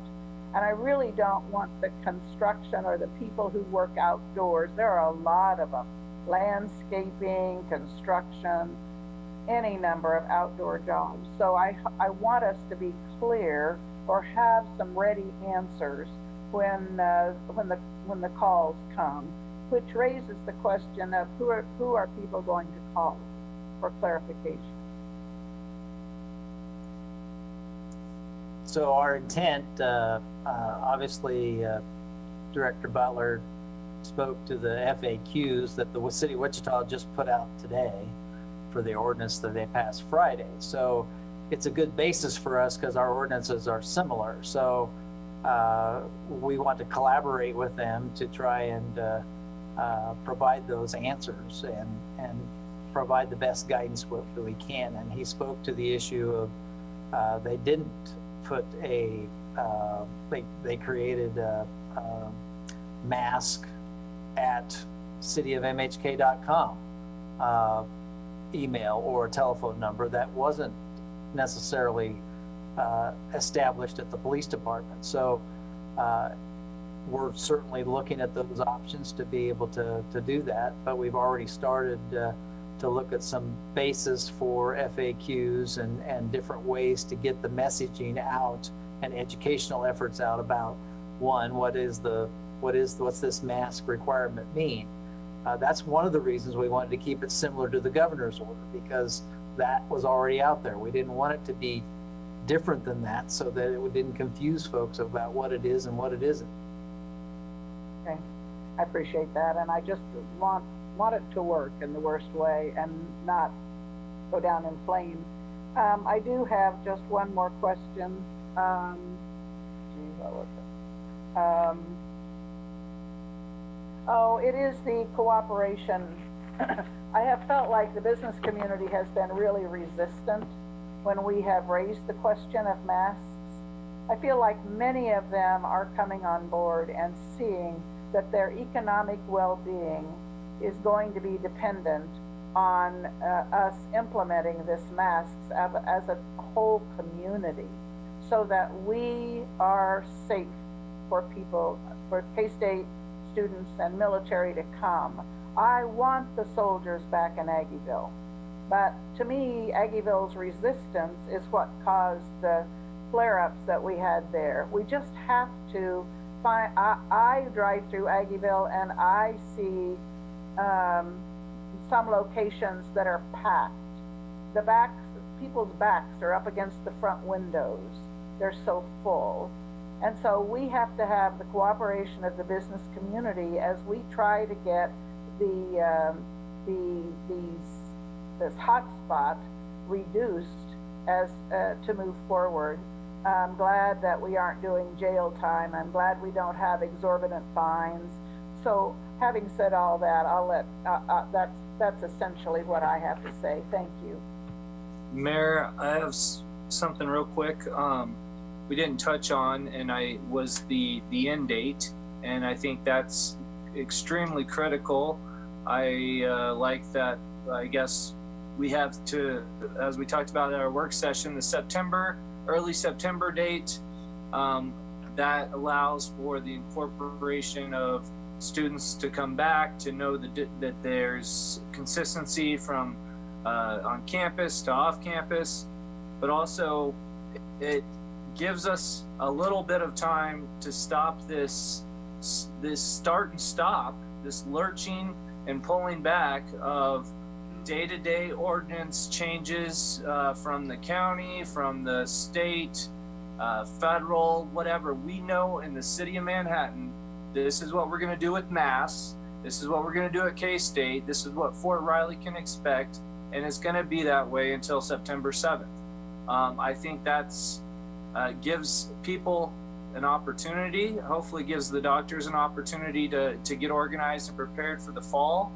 And I see that as such a valuable part of this, that it gives us an end date to reconsider. And it also gives, even tonight, I'm really disappointed Julie Gibbs isn't on this, because we have a new health order. And what, as Commissioner Morris just talked about, the capacity issues in Aggieville, and that's unclear of what the restaurant capacity is on the new health order and those types of things. And the people that have to figure that out, the business owners, one less thing they have to figure out is what to do about a mask. And hopefully we took that off their back, and hopefully people will listen and wear a mask. Thank you, Commissioner Estabrook. So I just want to say a few words, and then we'll figure out the vote and if there are other comments on this. All of you know where I stand on this from the get-go. Policies that are made at City Commission, whether we get public comment or not, participation or not, there are so many decisions we make at every City Commission meeting, and it's based on the information we have at hand. And we may not always agree. And chances are during this pandemic and COVID-19, we are going to have more 3-2 votes or 2-3 votes than I've ever experienced in the 7 years that I've been on the City Commission, as well as Commissioner Butler has been there longer than I have. So this is one of those issues that has a lot of philosophical ideology attached to it. And even though that's happening with who we are as 5 commissioners and city staff and everybody that's taking part in this conversation, what they're seeing in the trenches as far as testing is real. Those are real outcomes. The businesses that shut down the past month or so had to do that on their own. Nobody went in there, not the local health officer, nobody went in there and said you had to shut down. They had to do it because their own employees tested positive, or they thought there was an impact of some kind. So they had to take that initiative on their own without anybody else interfering with that. That is what we are trying to avoid. If this is something that we can do as a face mask ordinance, it alleviates that decision-making for the businesses to decide, well, that business doesn't have it. I don't want to be the cool guy or not the cool guy in this business area that mandates it. So this takes that away. We're the bad guys or we're the good guys. That's it. They just say this is happening in the city of Manhattan, you have to wear a face mask. Just like when we did the smoking ordinances. In the city of Manhattan, you can't smoke inside restaurants. And when we did that, everybody thought they weren't going to get businesses, like I said before. That didn't happen. When we passed the LGBT ordinance for the protected class, people thought, I have to do everything different now. There's no way we're going to survive. We're going to have all these lawsuits. That didn't happen. So the people of Manhattan are wonderful people, and they want a rule to follow. We're not going to get 100% compliance, but we will have more than what we have now. The other piece to this is everybody is frustrated. Everybody's going to be frustrated for a long while. But this is the one solution we have that where we can make a change. If we continue to do what we are doing now, the results will be the same. Unless there's a better solution, this is what we have in our toolkit that we can actually utilize. And that's what we need to follow. If there are other solutions, I would be front and center to make sure we try to put those solutions in place.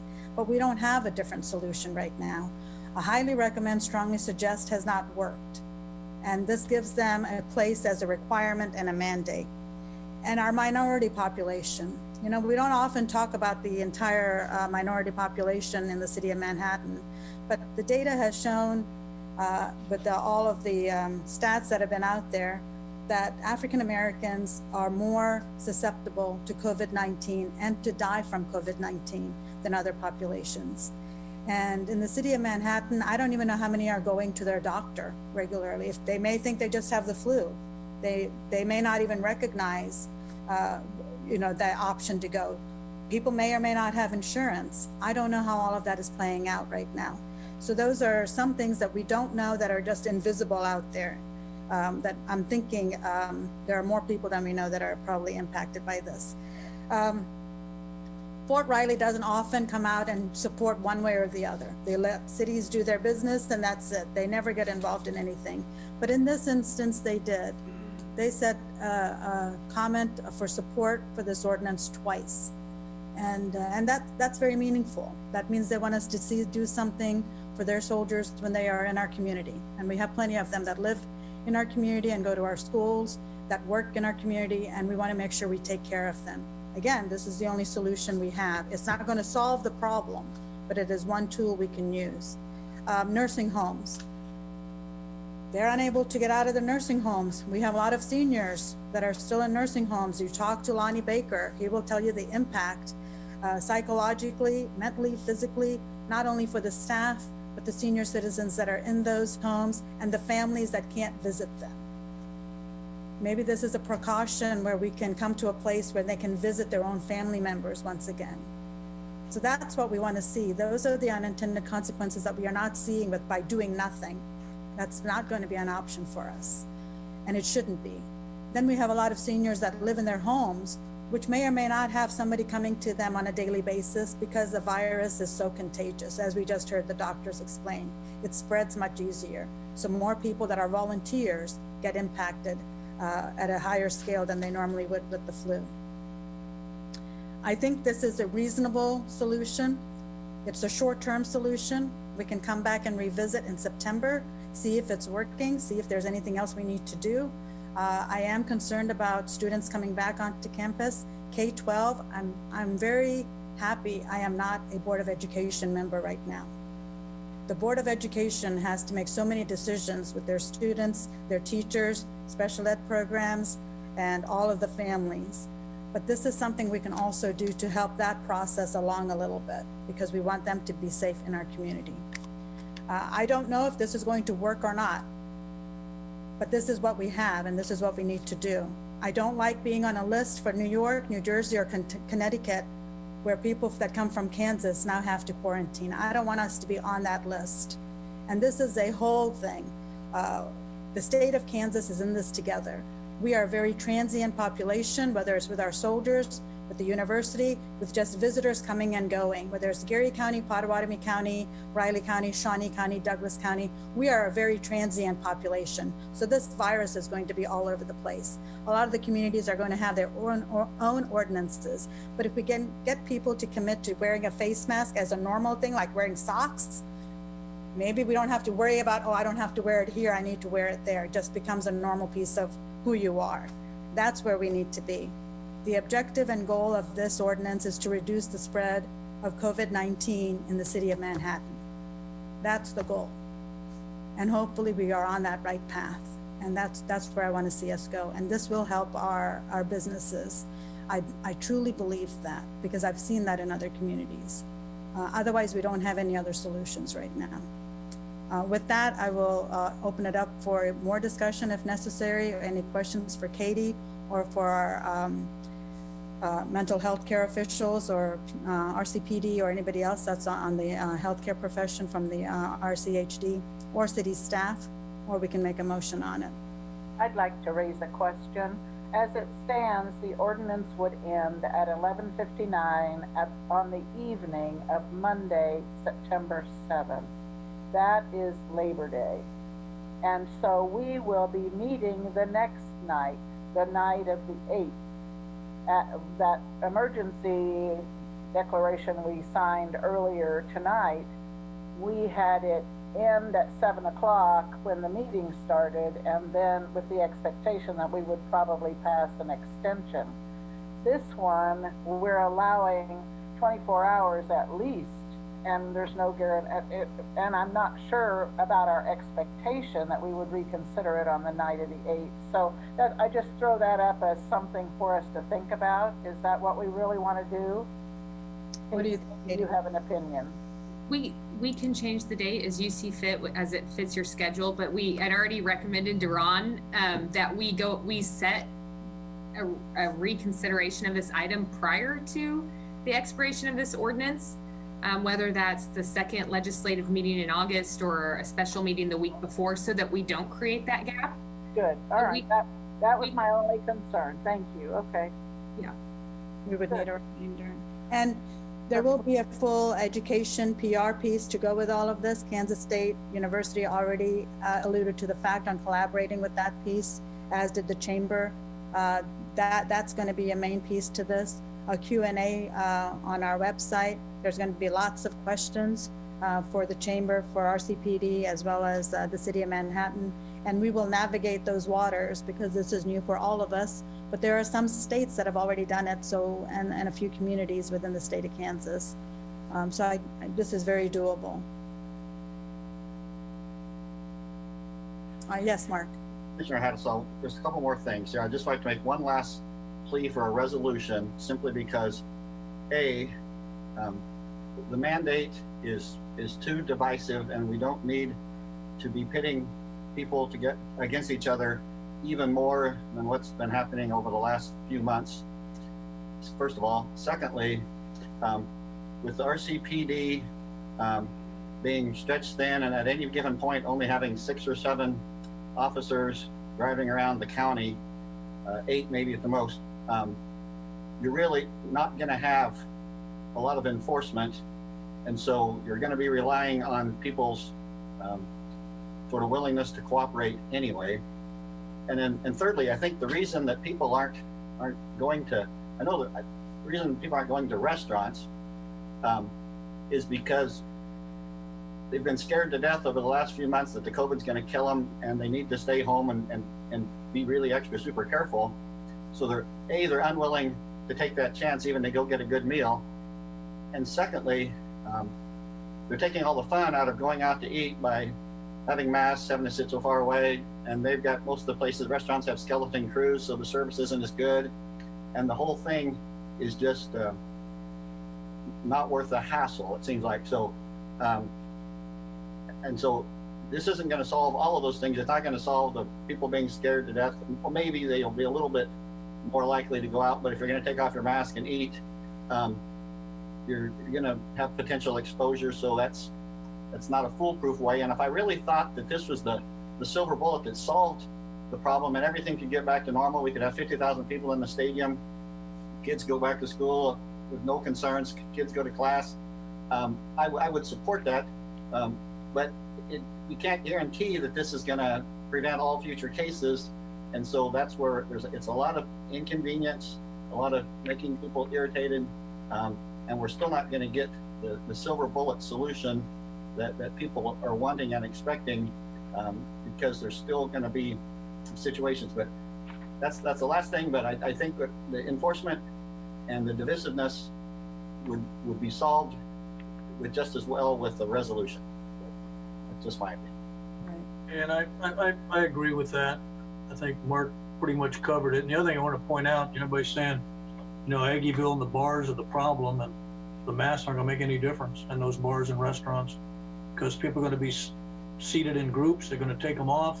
It's going to have absolutely no impact on what takes place in the bars and restaurants. And that's the part I find strange, unless we do something really strange, like let's close them all down, which is what we're trying to avoid. No, I agree with your comments. I think with the bars, it is how they want to handle it. But the past few weeks, they had to shut down some of them on their own. So they have to figure out a mechanism that works for them. And I don't know what that looks like for bars. I know other communities have shut them down. We have not shut them down. But the ones that did have to close down for a period of time was because of either employees having it, or somebody thought somebody had it, or whatever it might be. But that is not because of a face mask ordinance.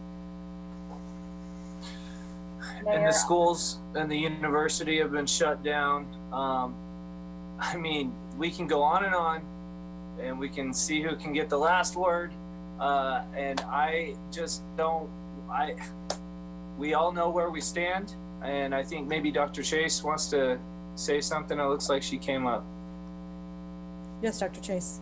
Thank you. I just have a clarifying question. If this is a city ordinance, how does it apply in county buildings with the Riley County Police Department? I mean, are they held to that standard? Can you clarify that, or can Ms. Jackson clarify that? Absolutely, great question. Katie, could you answer that question for Dr. Chase, please? The Law Enforcement Center and the county buildings will have to review the ordinance, and it will apply in their buildings to the same extent as it would apply in any other business or organization. I mean, as it applies to their activities, employees, and in those things. Sure. Thank you. Thank you. Mayor, I feel like this is an important step, even a remedial one for us to take. And I would move that we approve the ordinance number 7488, creating new sections 22-70 through 22-73 of the city code, requiring individuals to wear masks and other face coverings in certain circumstances. And I think we need to publish that ordinance beginning tomorrow. Is there a second? I'll second. Brenda, would you please call the roll? Commissioner Hattasol? No. Commissioner Estabrook? Yes. Mayor Reddy? Yes. Commissioner Butler? No. Commissioner Morris? Yes. Motion carries 3-2. Thank you to our medical staff and Riley County Health Department, Ed, and RCPD, as well as is Chief Grice on here, as well as Chief Grice. Thank you for joining us this evening. We really appreciate it. Ron, I have a quick question for you. We've been on for about 3 hours. Can we take a 5-minute break, or do you Absolutely. just power through it? Yes. You can take a 5-minute break so you can stretch your legs, go to the bathroom, whatever you want to be. So that'd be great. 5-minute break, and but this still just goes on, stays on, right? The Zoom meeting? Yes. Okay, all right. So 5 minutes, it is right now 10:23, so in about 10:28. Thank you.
Rob, can you unshare?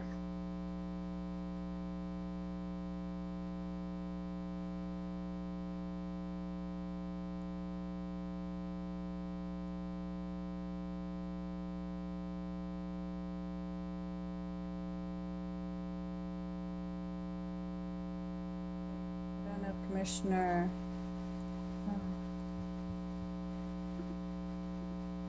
Are all of them back?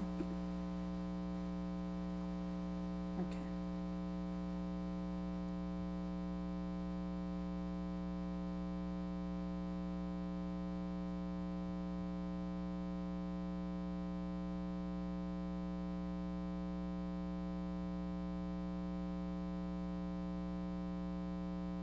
Okay, we are back from our 5-minute break, and we are ready to move on to our next general agenda item. Consider Ordinance 7489, amending Article 8 of Chapter 30, Section 30-114 of the Code of Ordinances relating to sidewalk cafe regulations. And our presenter is Jason Hilgers, Deputy City Manager, as well as Katie Jackson, City Attorney. Thank you, Mayor, Commissioners. I believe I'm sharing a screen of what our existing ordinance is with the railing and the barrier.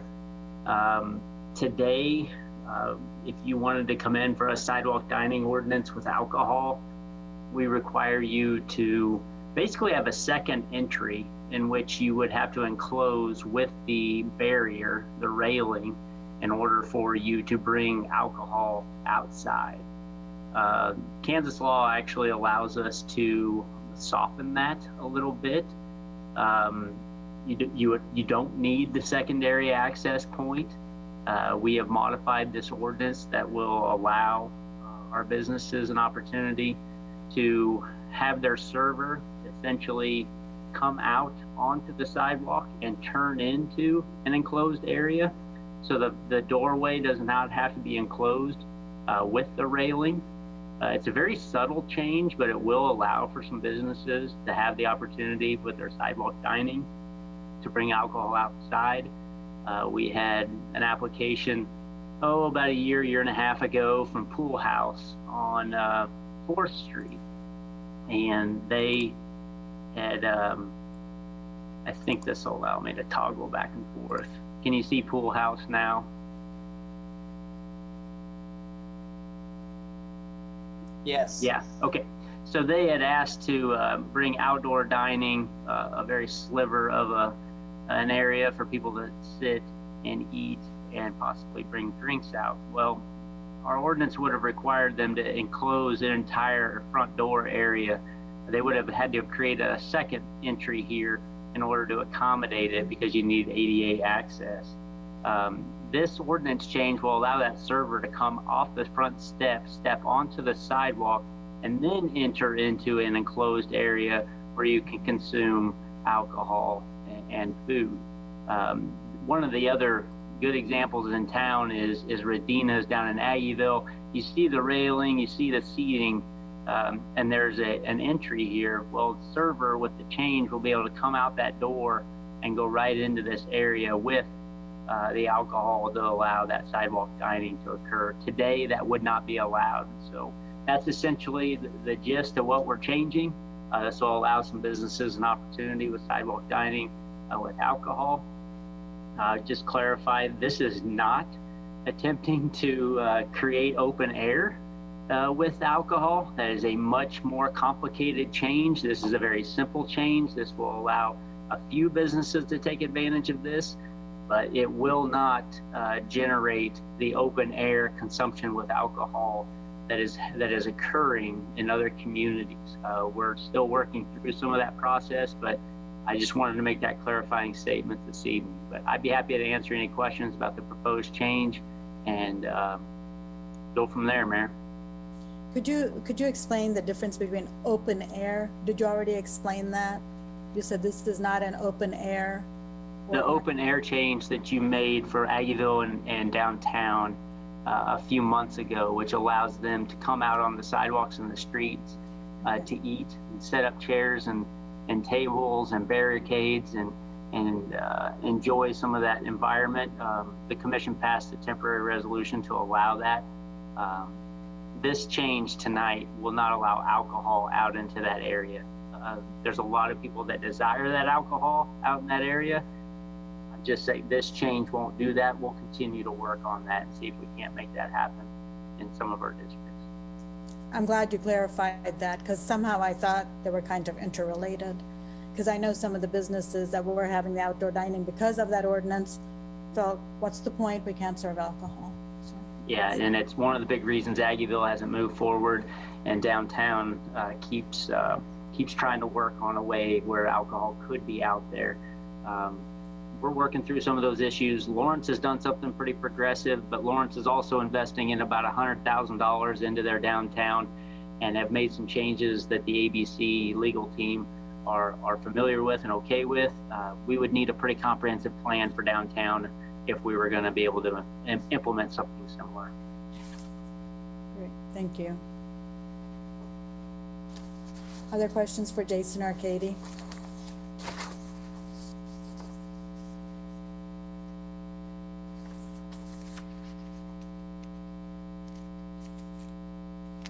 Okay, seeing none, it looks like you have consulted with RCPD and I would assume with downtown as well as Aggieville on this, especially with the differences of having, instead of having two different points of entry, makes a huge difference for them as well.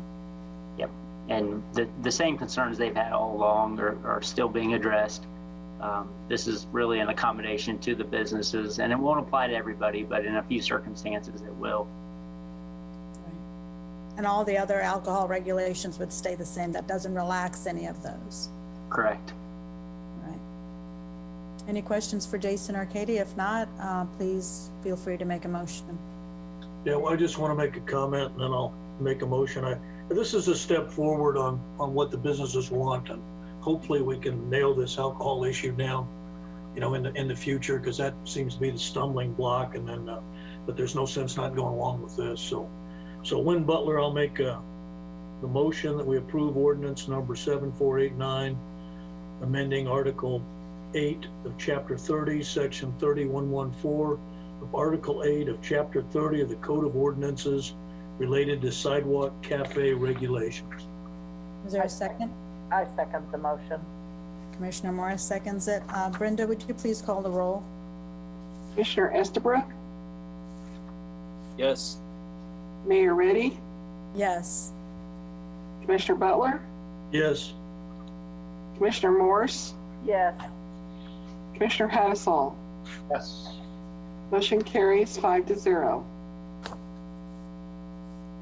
Thank you. Our last agenda item is the levy. To consider a betterments agreement with the United States Army Corps of Engineers for the levee rehabilitation project SM1813, and Rob Ott, our Director of Public Works, will be presenting this evening. Good evening, Rob. Good evening, Mayor, Commissioners. All right, I'll try and be as, can everyone see it okay, or do I need to? Looks good. Okay. All right, good evening, Commissioners. Back in April, you all approved 2 betterments worth about $3.4 million for 2 locations at Hayes and Casement, as well as the McCall Road area draining near the wastewater treatment plant. One of the things that the Army Corps of Engineers has allowed us to do is to work with them, in which they're actually coordinating with our consultants and taking care of a lot of the details in terms of design, and especially the permitting as well. We don't have to make separate permits to the Corps of Engineers. It's all wrapped underneath this overarching project of making improvements to our levee and increasing our protection level in the future. So that's kind of why we've been coordinating with them. And this evening we bring to you some more betterments for you to consider. I mentioned just a few seconds ago about Hayes and Casement Road. I know technical drawings are always tough to see on PowerPoints. What I will tell you is that as part of the downtown east watershed. There's a number of different stormwater improvements, and Commissioner Butler has mentioned it in the past here, over 75 million in improvements that are needed to our downtown watershed. And this is part of one of those improvements in order to carry more water through the levee and out of the downtown area, not only during flood conditions, but even like last summer in which we were in a threat, but even just normal rainstorms to help reduce that risk of inundation during urbanized flooding. So this is a pretty substantial improvement compared to the small pipe that there's there today, to include increased size and the reinforced concrete box, and then through the levee as well. The other location is McCall Road, pretty sizable drainage area that all comes, unfortunately, travels a very long distance onto the east side of the wastewater treatment plant today. This plan will carry that stormwater shorter distance south into a new penetration, into a new gate well, and drain into the Kansas River. Again, these betterments were approved back in April of this year, and both of them totaling roughly 3.4 million. Tonight we're here, I guess it's 3 items. Technically, I guess it's really 4, but there's an existing ramp at the Northeast Park that they're constructing a new turnaround for users, for both the pedestrians and bicyclists, as well as constructing 2 new ramps, one at Casement and Hayes, as one as well at the animal shelter. I guess the third one is the riprap. That is probably the most expensive one in this new package. Frankly, I had a little bit of sticker shock myself. It is something that was identified back in the early 1960s, and began showing up in some of our annual inspections in the 2000s. Actually, before I even joined the city in 2005, there's some letters from previous directors and the Corps of Engineers identifying the need for replacing the riprap. We kind of struck a deal even before I started, in which, as long as we participated in the feasibility study, that we would be allowed to delay that replacement of that riprap. Again, the city of Manhattan is a sponsor of the levee, so we get to take care of all the maintenance, the mowing, dealing with erosion, and unfortunately replacing riprap that's deteriorated. Here's some more detailed plans. Again, I know that CAD drawings don't always show up very well on PowerPoints, but this is one of them near the Northeast Park in terms of a turnaround. Again, most of these improvements in terms of the ramps are very low cost in comparison to the overall cost of the project. Here's one at the animal shelter in terms of a new ramp that's being constructed there and tying into trails and sidewalks. And I know Eddie's on. I think Eddie is still on this evening. And then also a new ramp at Hayes and Casement as well. This happens to be Casement Road here. Hayes is here at the bottom of the page. And then there's also some grading work as well at Hayes and Casement. I guess that's the 4th one that's in the memo. And some of it has to do with grading as well as sidewalks and so forth at the intersection. I will tell you that this intersection, in terms of, there were some questions earlier about, well, do we need to add a traffic signal over on Venesta and Colbert Hills? I think, Mayor, you asked that question. And Hayes and Casement, we do take traffic counts there. And I will tell you that in some of the different warrants and when we should consider a traffic signal, this intersection has met some of those minimum volumes. So in the future, as we continue to monitor it in terms of traffic volumes as well as crash rates, at some point we'll have to make a decision to most likely do something at this intersection and change the current configuration of traffic control. Again, this project allows some improvements here. Again, it's pretty low cost. It also saves us a great deal of time in terms of permitting and so forth at this intersection. So it's kind of an economy of scale and takes care of a number of things for the future of the Northview folks. Let's see here. This has a little bit more detail on the riprap. I mentioned, I guess verbally just a few seconds ago, about the extension that we've had for a significant amount of time between the Kansas City office and past directors of public works, allowing us to delay that and really identifying. I will tell you that I've given the charge to Brian Johnson, our city engineer, as well as Bill Heatherman, our stormwater engineer, to really work on, and I think you saw in the memo, it's the sizable elephant in the room in terms of costs of this new MOU, to try and let's really narrow down the limits. Let's really narrow down the scope with the Corps of Engineers on what we actually have to truly replace and remove, and hopefully not remove, hopefully we can just add on top. The other thing too that Bill and Brian and I talked about is when we do get the actual bids in next year, this is one item that we could possibly reject. Now, obviously the base bid, I would not recommend rejecting unless it's just outrageous, some of the ramps and the other improvements, because there's economy of scale, there's the permitting I mentioned, all breaking out separate packages, inspection. There's a lot of different costs that we're getting savings in terms of this economy of scale. But this riprap is one that we're not in stream. We're not in a stream. It is something that we could reject, and will allow some flexibility at the time of bidding.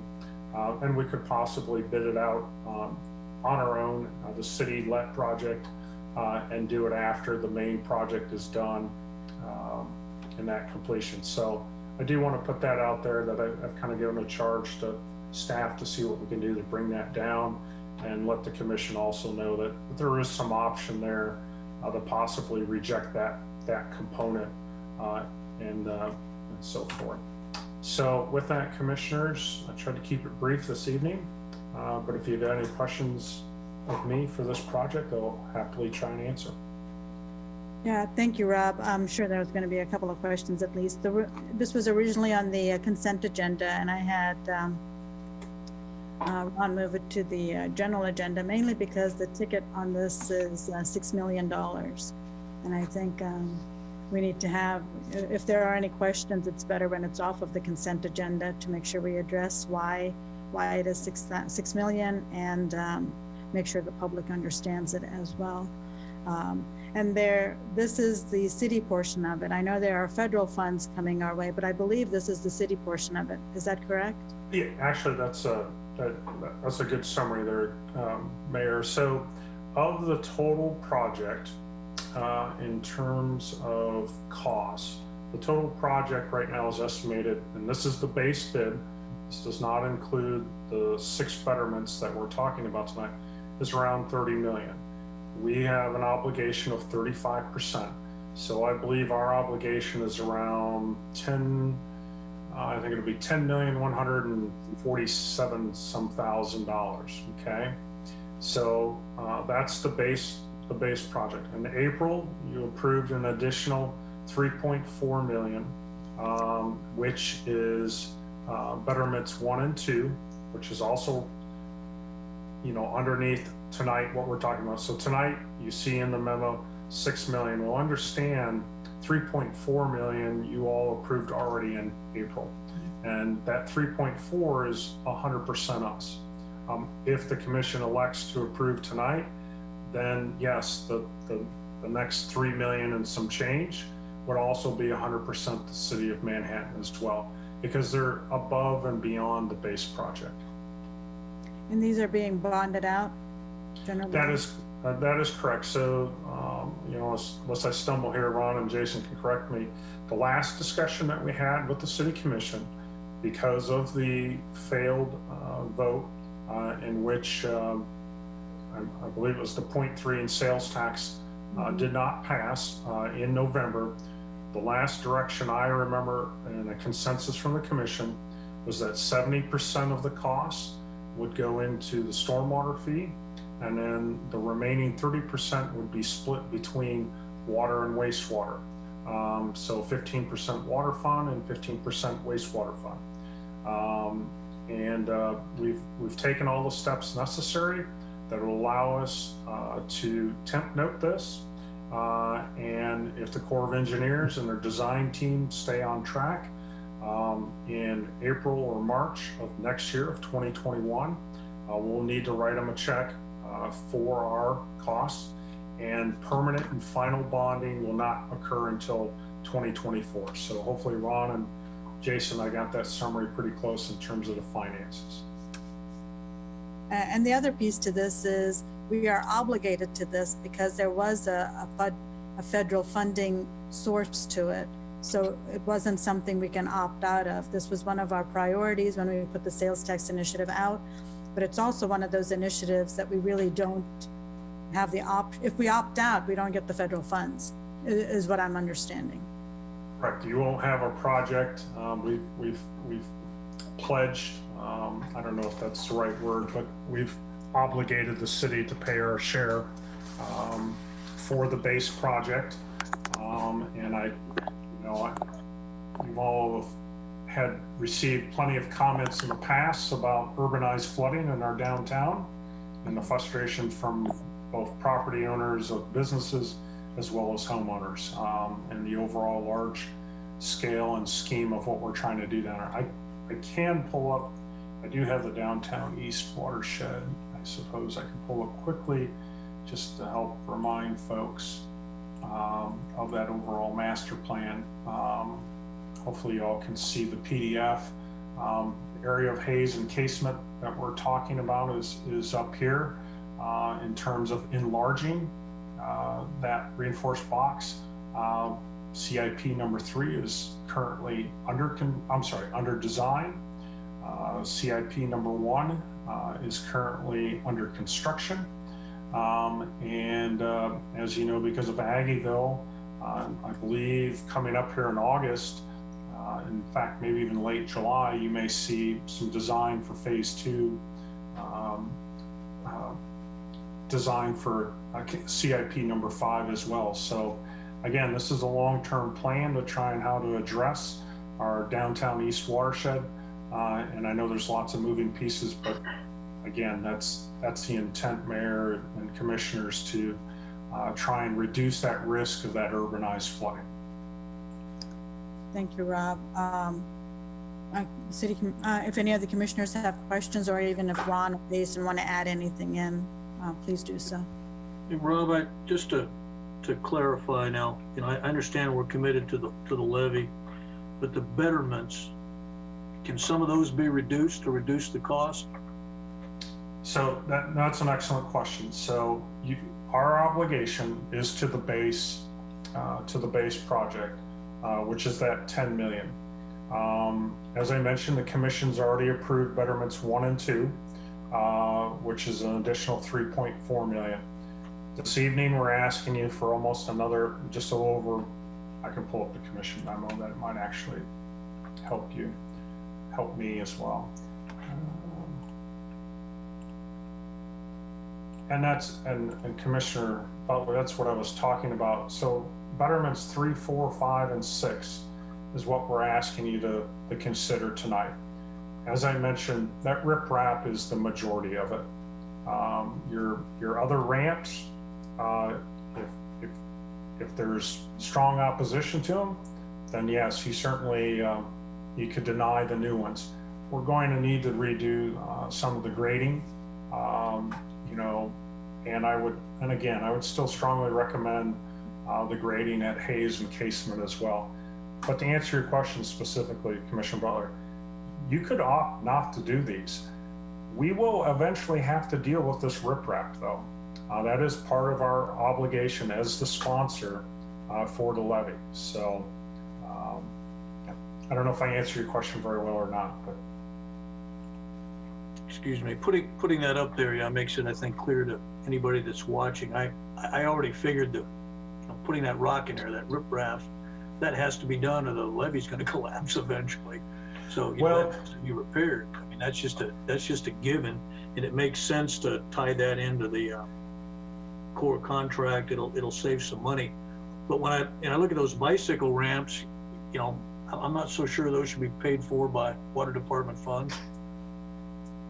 You know, I can see doing them there, but I think we need to look at some other sources of revenue for that so that we have more for those other pipes you need to put in. And I know Eddie loves that. I want to spend Parks and Rec money we don't have because that's what I'm getting at. But I can go ahead and support all this. I just think we need to relook how we're going to fund some of them, because a couple of those are not really water issues. They're Parks and Rec issues. Yeah, I think I mentioned in the brief and in the memo that although we're not definite that we could have excess trails money from the sales tax, that could be a candidate for some of that.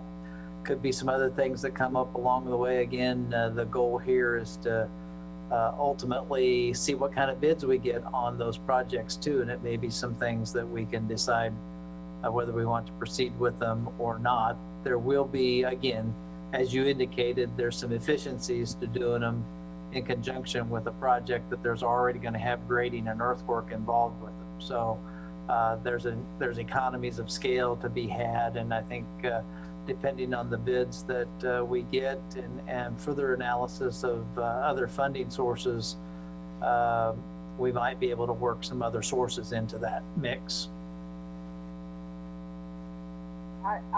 My question was about the riprap. To me, that's the priority in this list because it strengthens the levee, and we know that it has weakened over time, as any pile of dirt would after 50 or 60 years. So that is the first priority. I like the idea of the haze encasement, but so we had 2 betterments before, now we have 5, whatever. Are there more coming, or are we gonna be finished with betterments? To me, sound like add-ons. Is that, and I'm afraid, I'm thinking that's probably not true, but I'd like for you to explain the term betterment. It just betters the project, but I don't consider riprap a betterment then. Yeah, again, it's a term that the Corps of Engineers uses. Okay. You know, it certainly would, it's beyond the base project. The riprap is our responsibility as the sponsor, period. Okay. I don't know if the term betterments is a good term for the riprap. It's a maintenance obligation that we as the sponsor have. I will tell you the reason for the riprap in certain segments of the levee, when they did the modeling in terms of hydraulics, obviously they did the hydrology to determine the amount of CFS and the various coinciding frequencies in terms of a release from the Big Blue and a certain flood stage on the Kansas River. The riprap provides erosion protection, basically trying to stall the Kansas River from eroding our levee and creating a breach. That is what the riprap does, is because the riprap can sustain higher surface tension and surface friction from the water as she's trying to grind away our levee and create a hole. So that's what the riprap is there for and what it does. And it does strengthen the outer side. Obviously we want a good thick clay blanket in the core of the levee to keep that water from penetrating. So I don't know, Commissioner, hopefully I answered your question. The other components, you know, the linear trail is heavily used by our community. We're going to get, Eddie gets plenty of complaints every time we do anything on linear trail or on the levee. And this project is not going to make any new friends. So unfortunately, that's just the nature of how much construction needs to happen with the levee for that probably 18 to 24 months. And, you know, as part of trying to make Manhattan more walkable or more bikeable. That's what some of these ramps do. And again, to me, that it's really low cost grading and earthwork compared to the overall project of what we're doing. But again, it's subject to your consideration. I'd be really interested in what the bids come in at. Sure. As we look at trying to fund it. Whether we get a real economy of scale because we're trying, if we, do 2 or 5 of them, or if we just can afford only that one. I mean, I think money's going to be a problem, so I don't want to pretend that it's business as usual.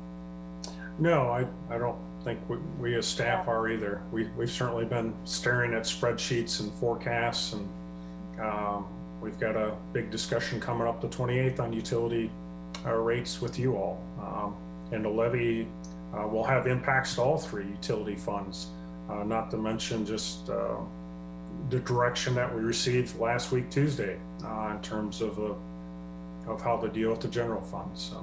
Well, I know that we are committed to improving the levy.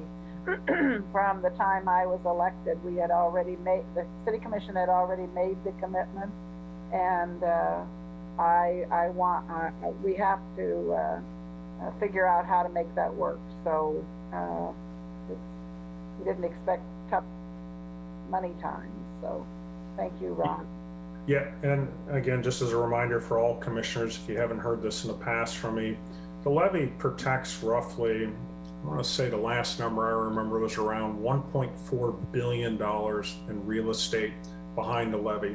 If the levy were to fail in a flood condition, and we send floodwaters all the way to 14th Street, that's the value of properties that would be inundated.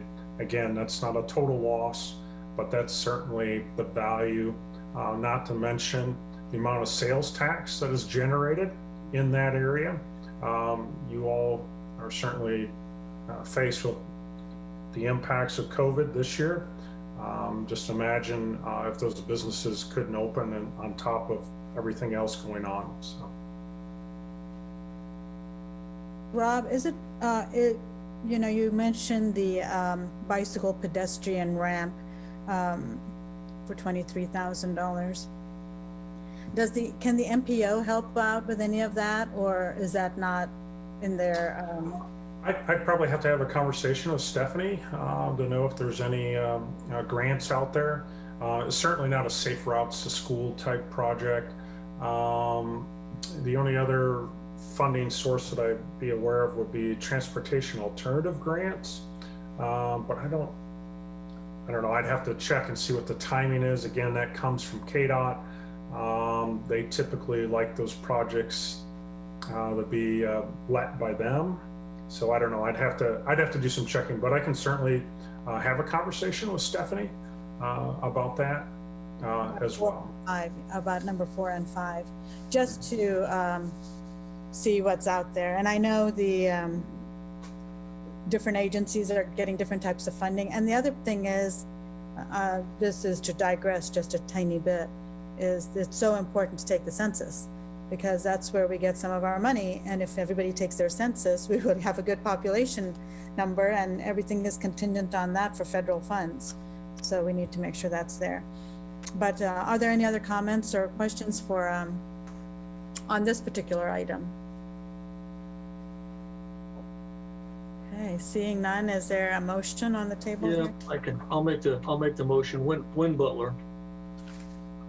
Authorize the mayor and city clerk to execute a memorandum of understanding between the Department of the Army and the City of Manhattan, Kansas for the Manhattan Levee Flood Risk Management Project, which authorizes an estimated $6,754,000 in betterments to be included in the Manhattan Levee Project SM 1813.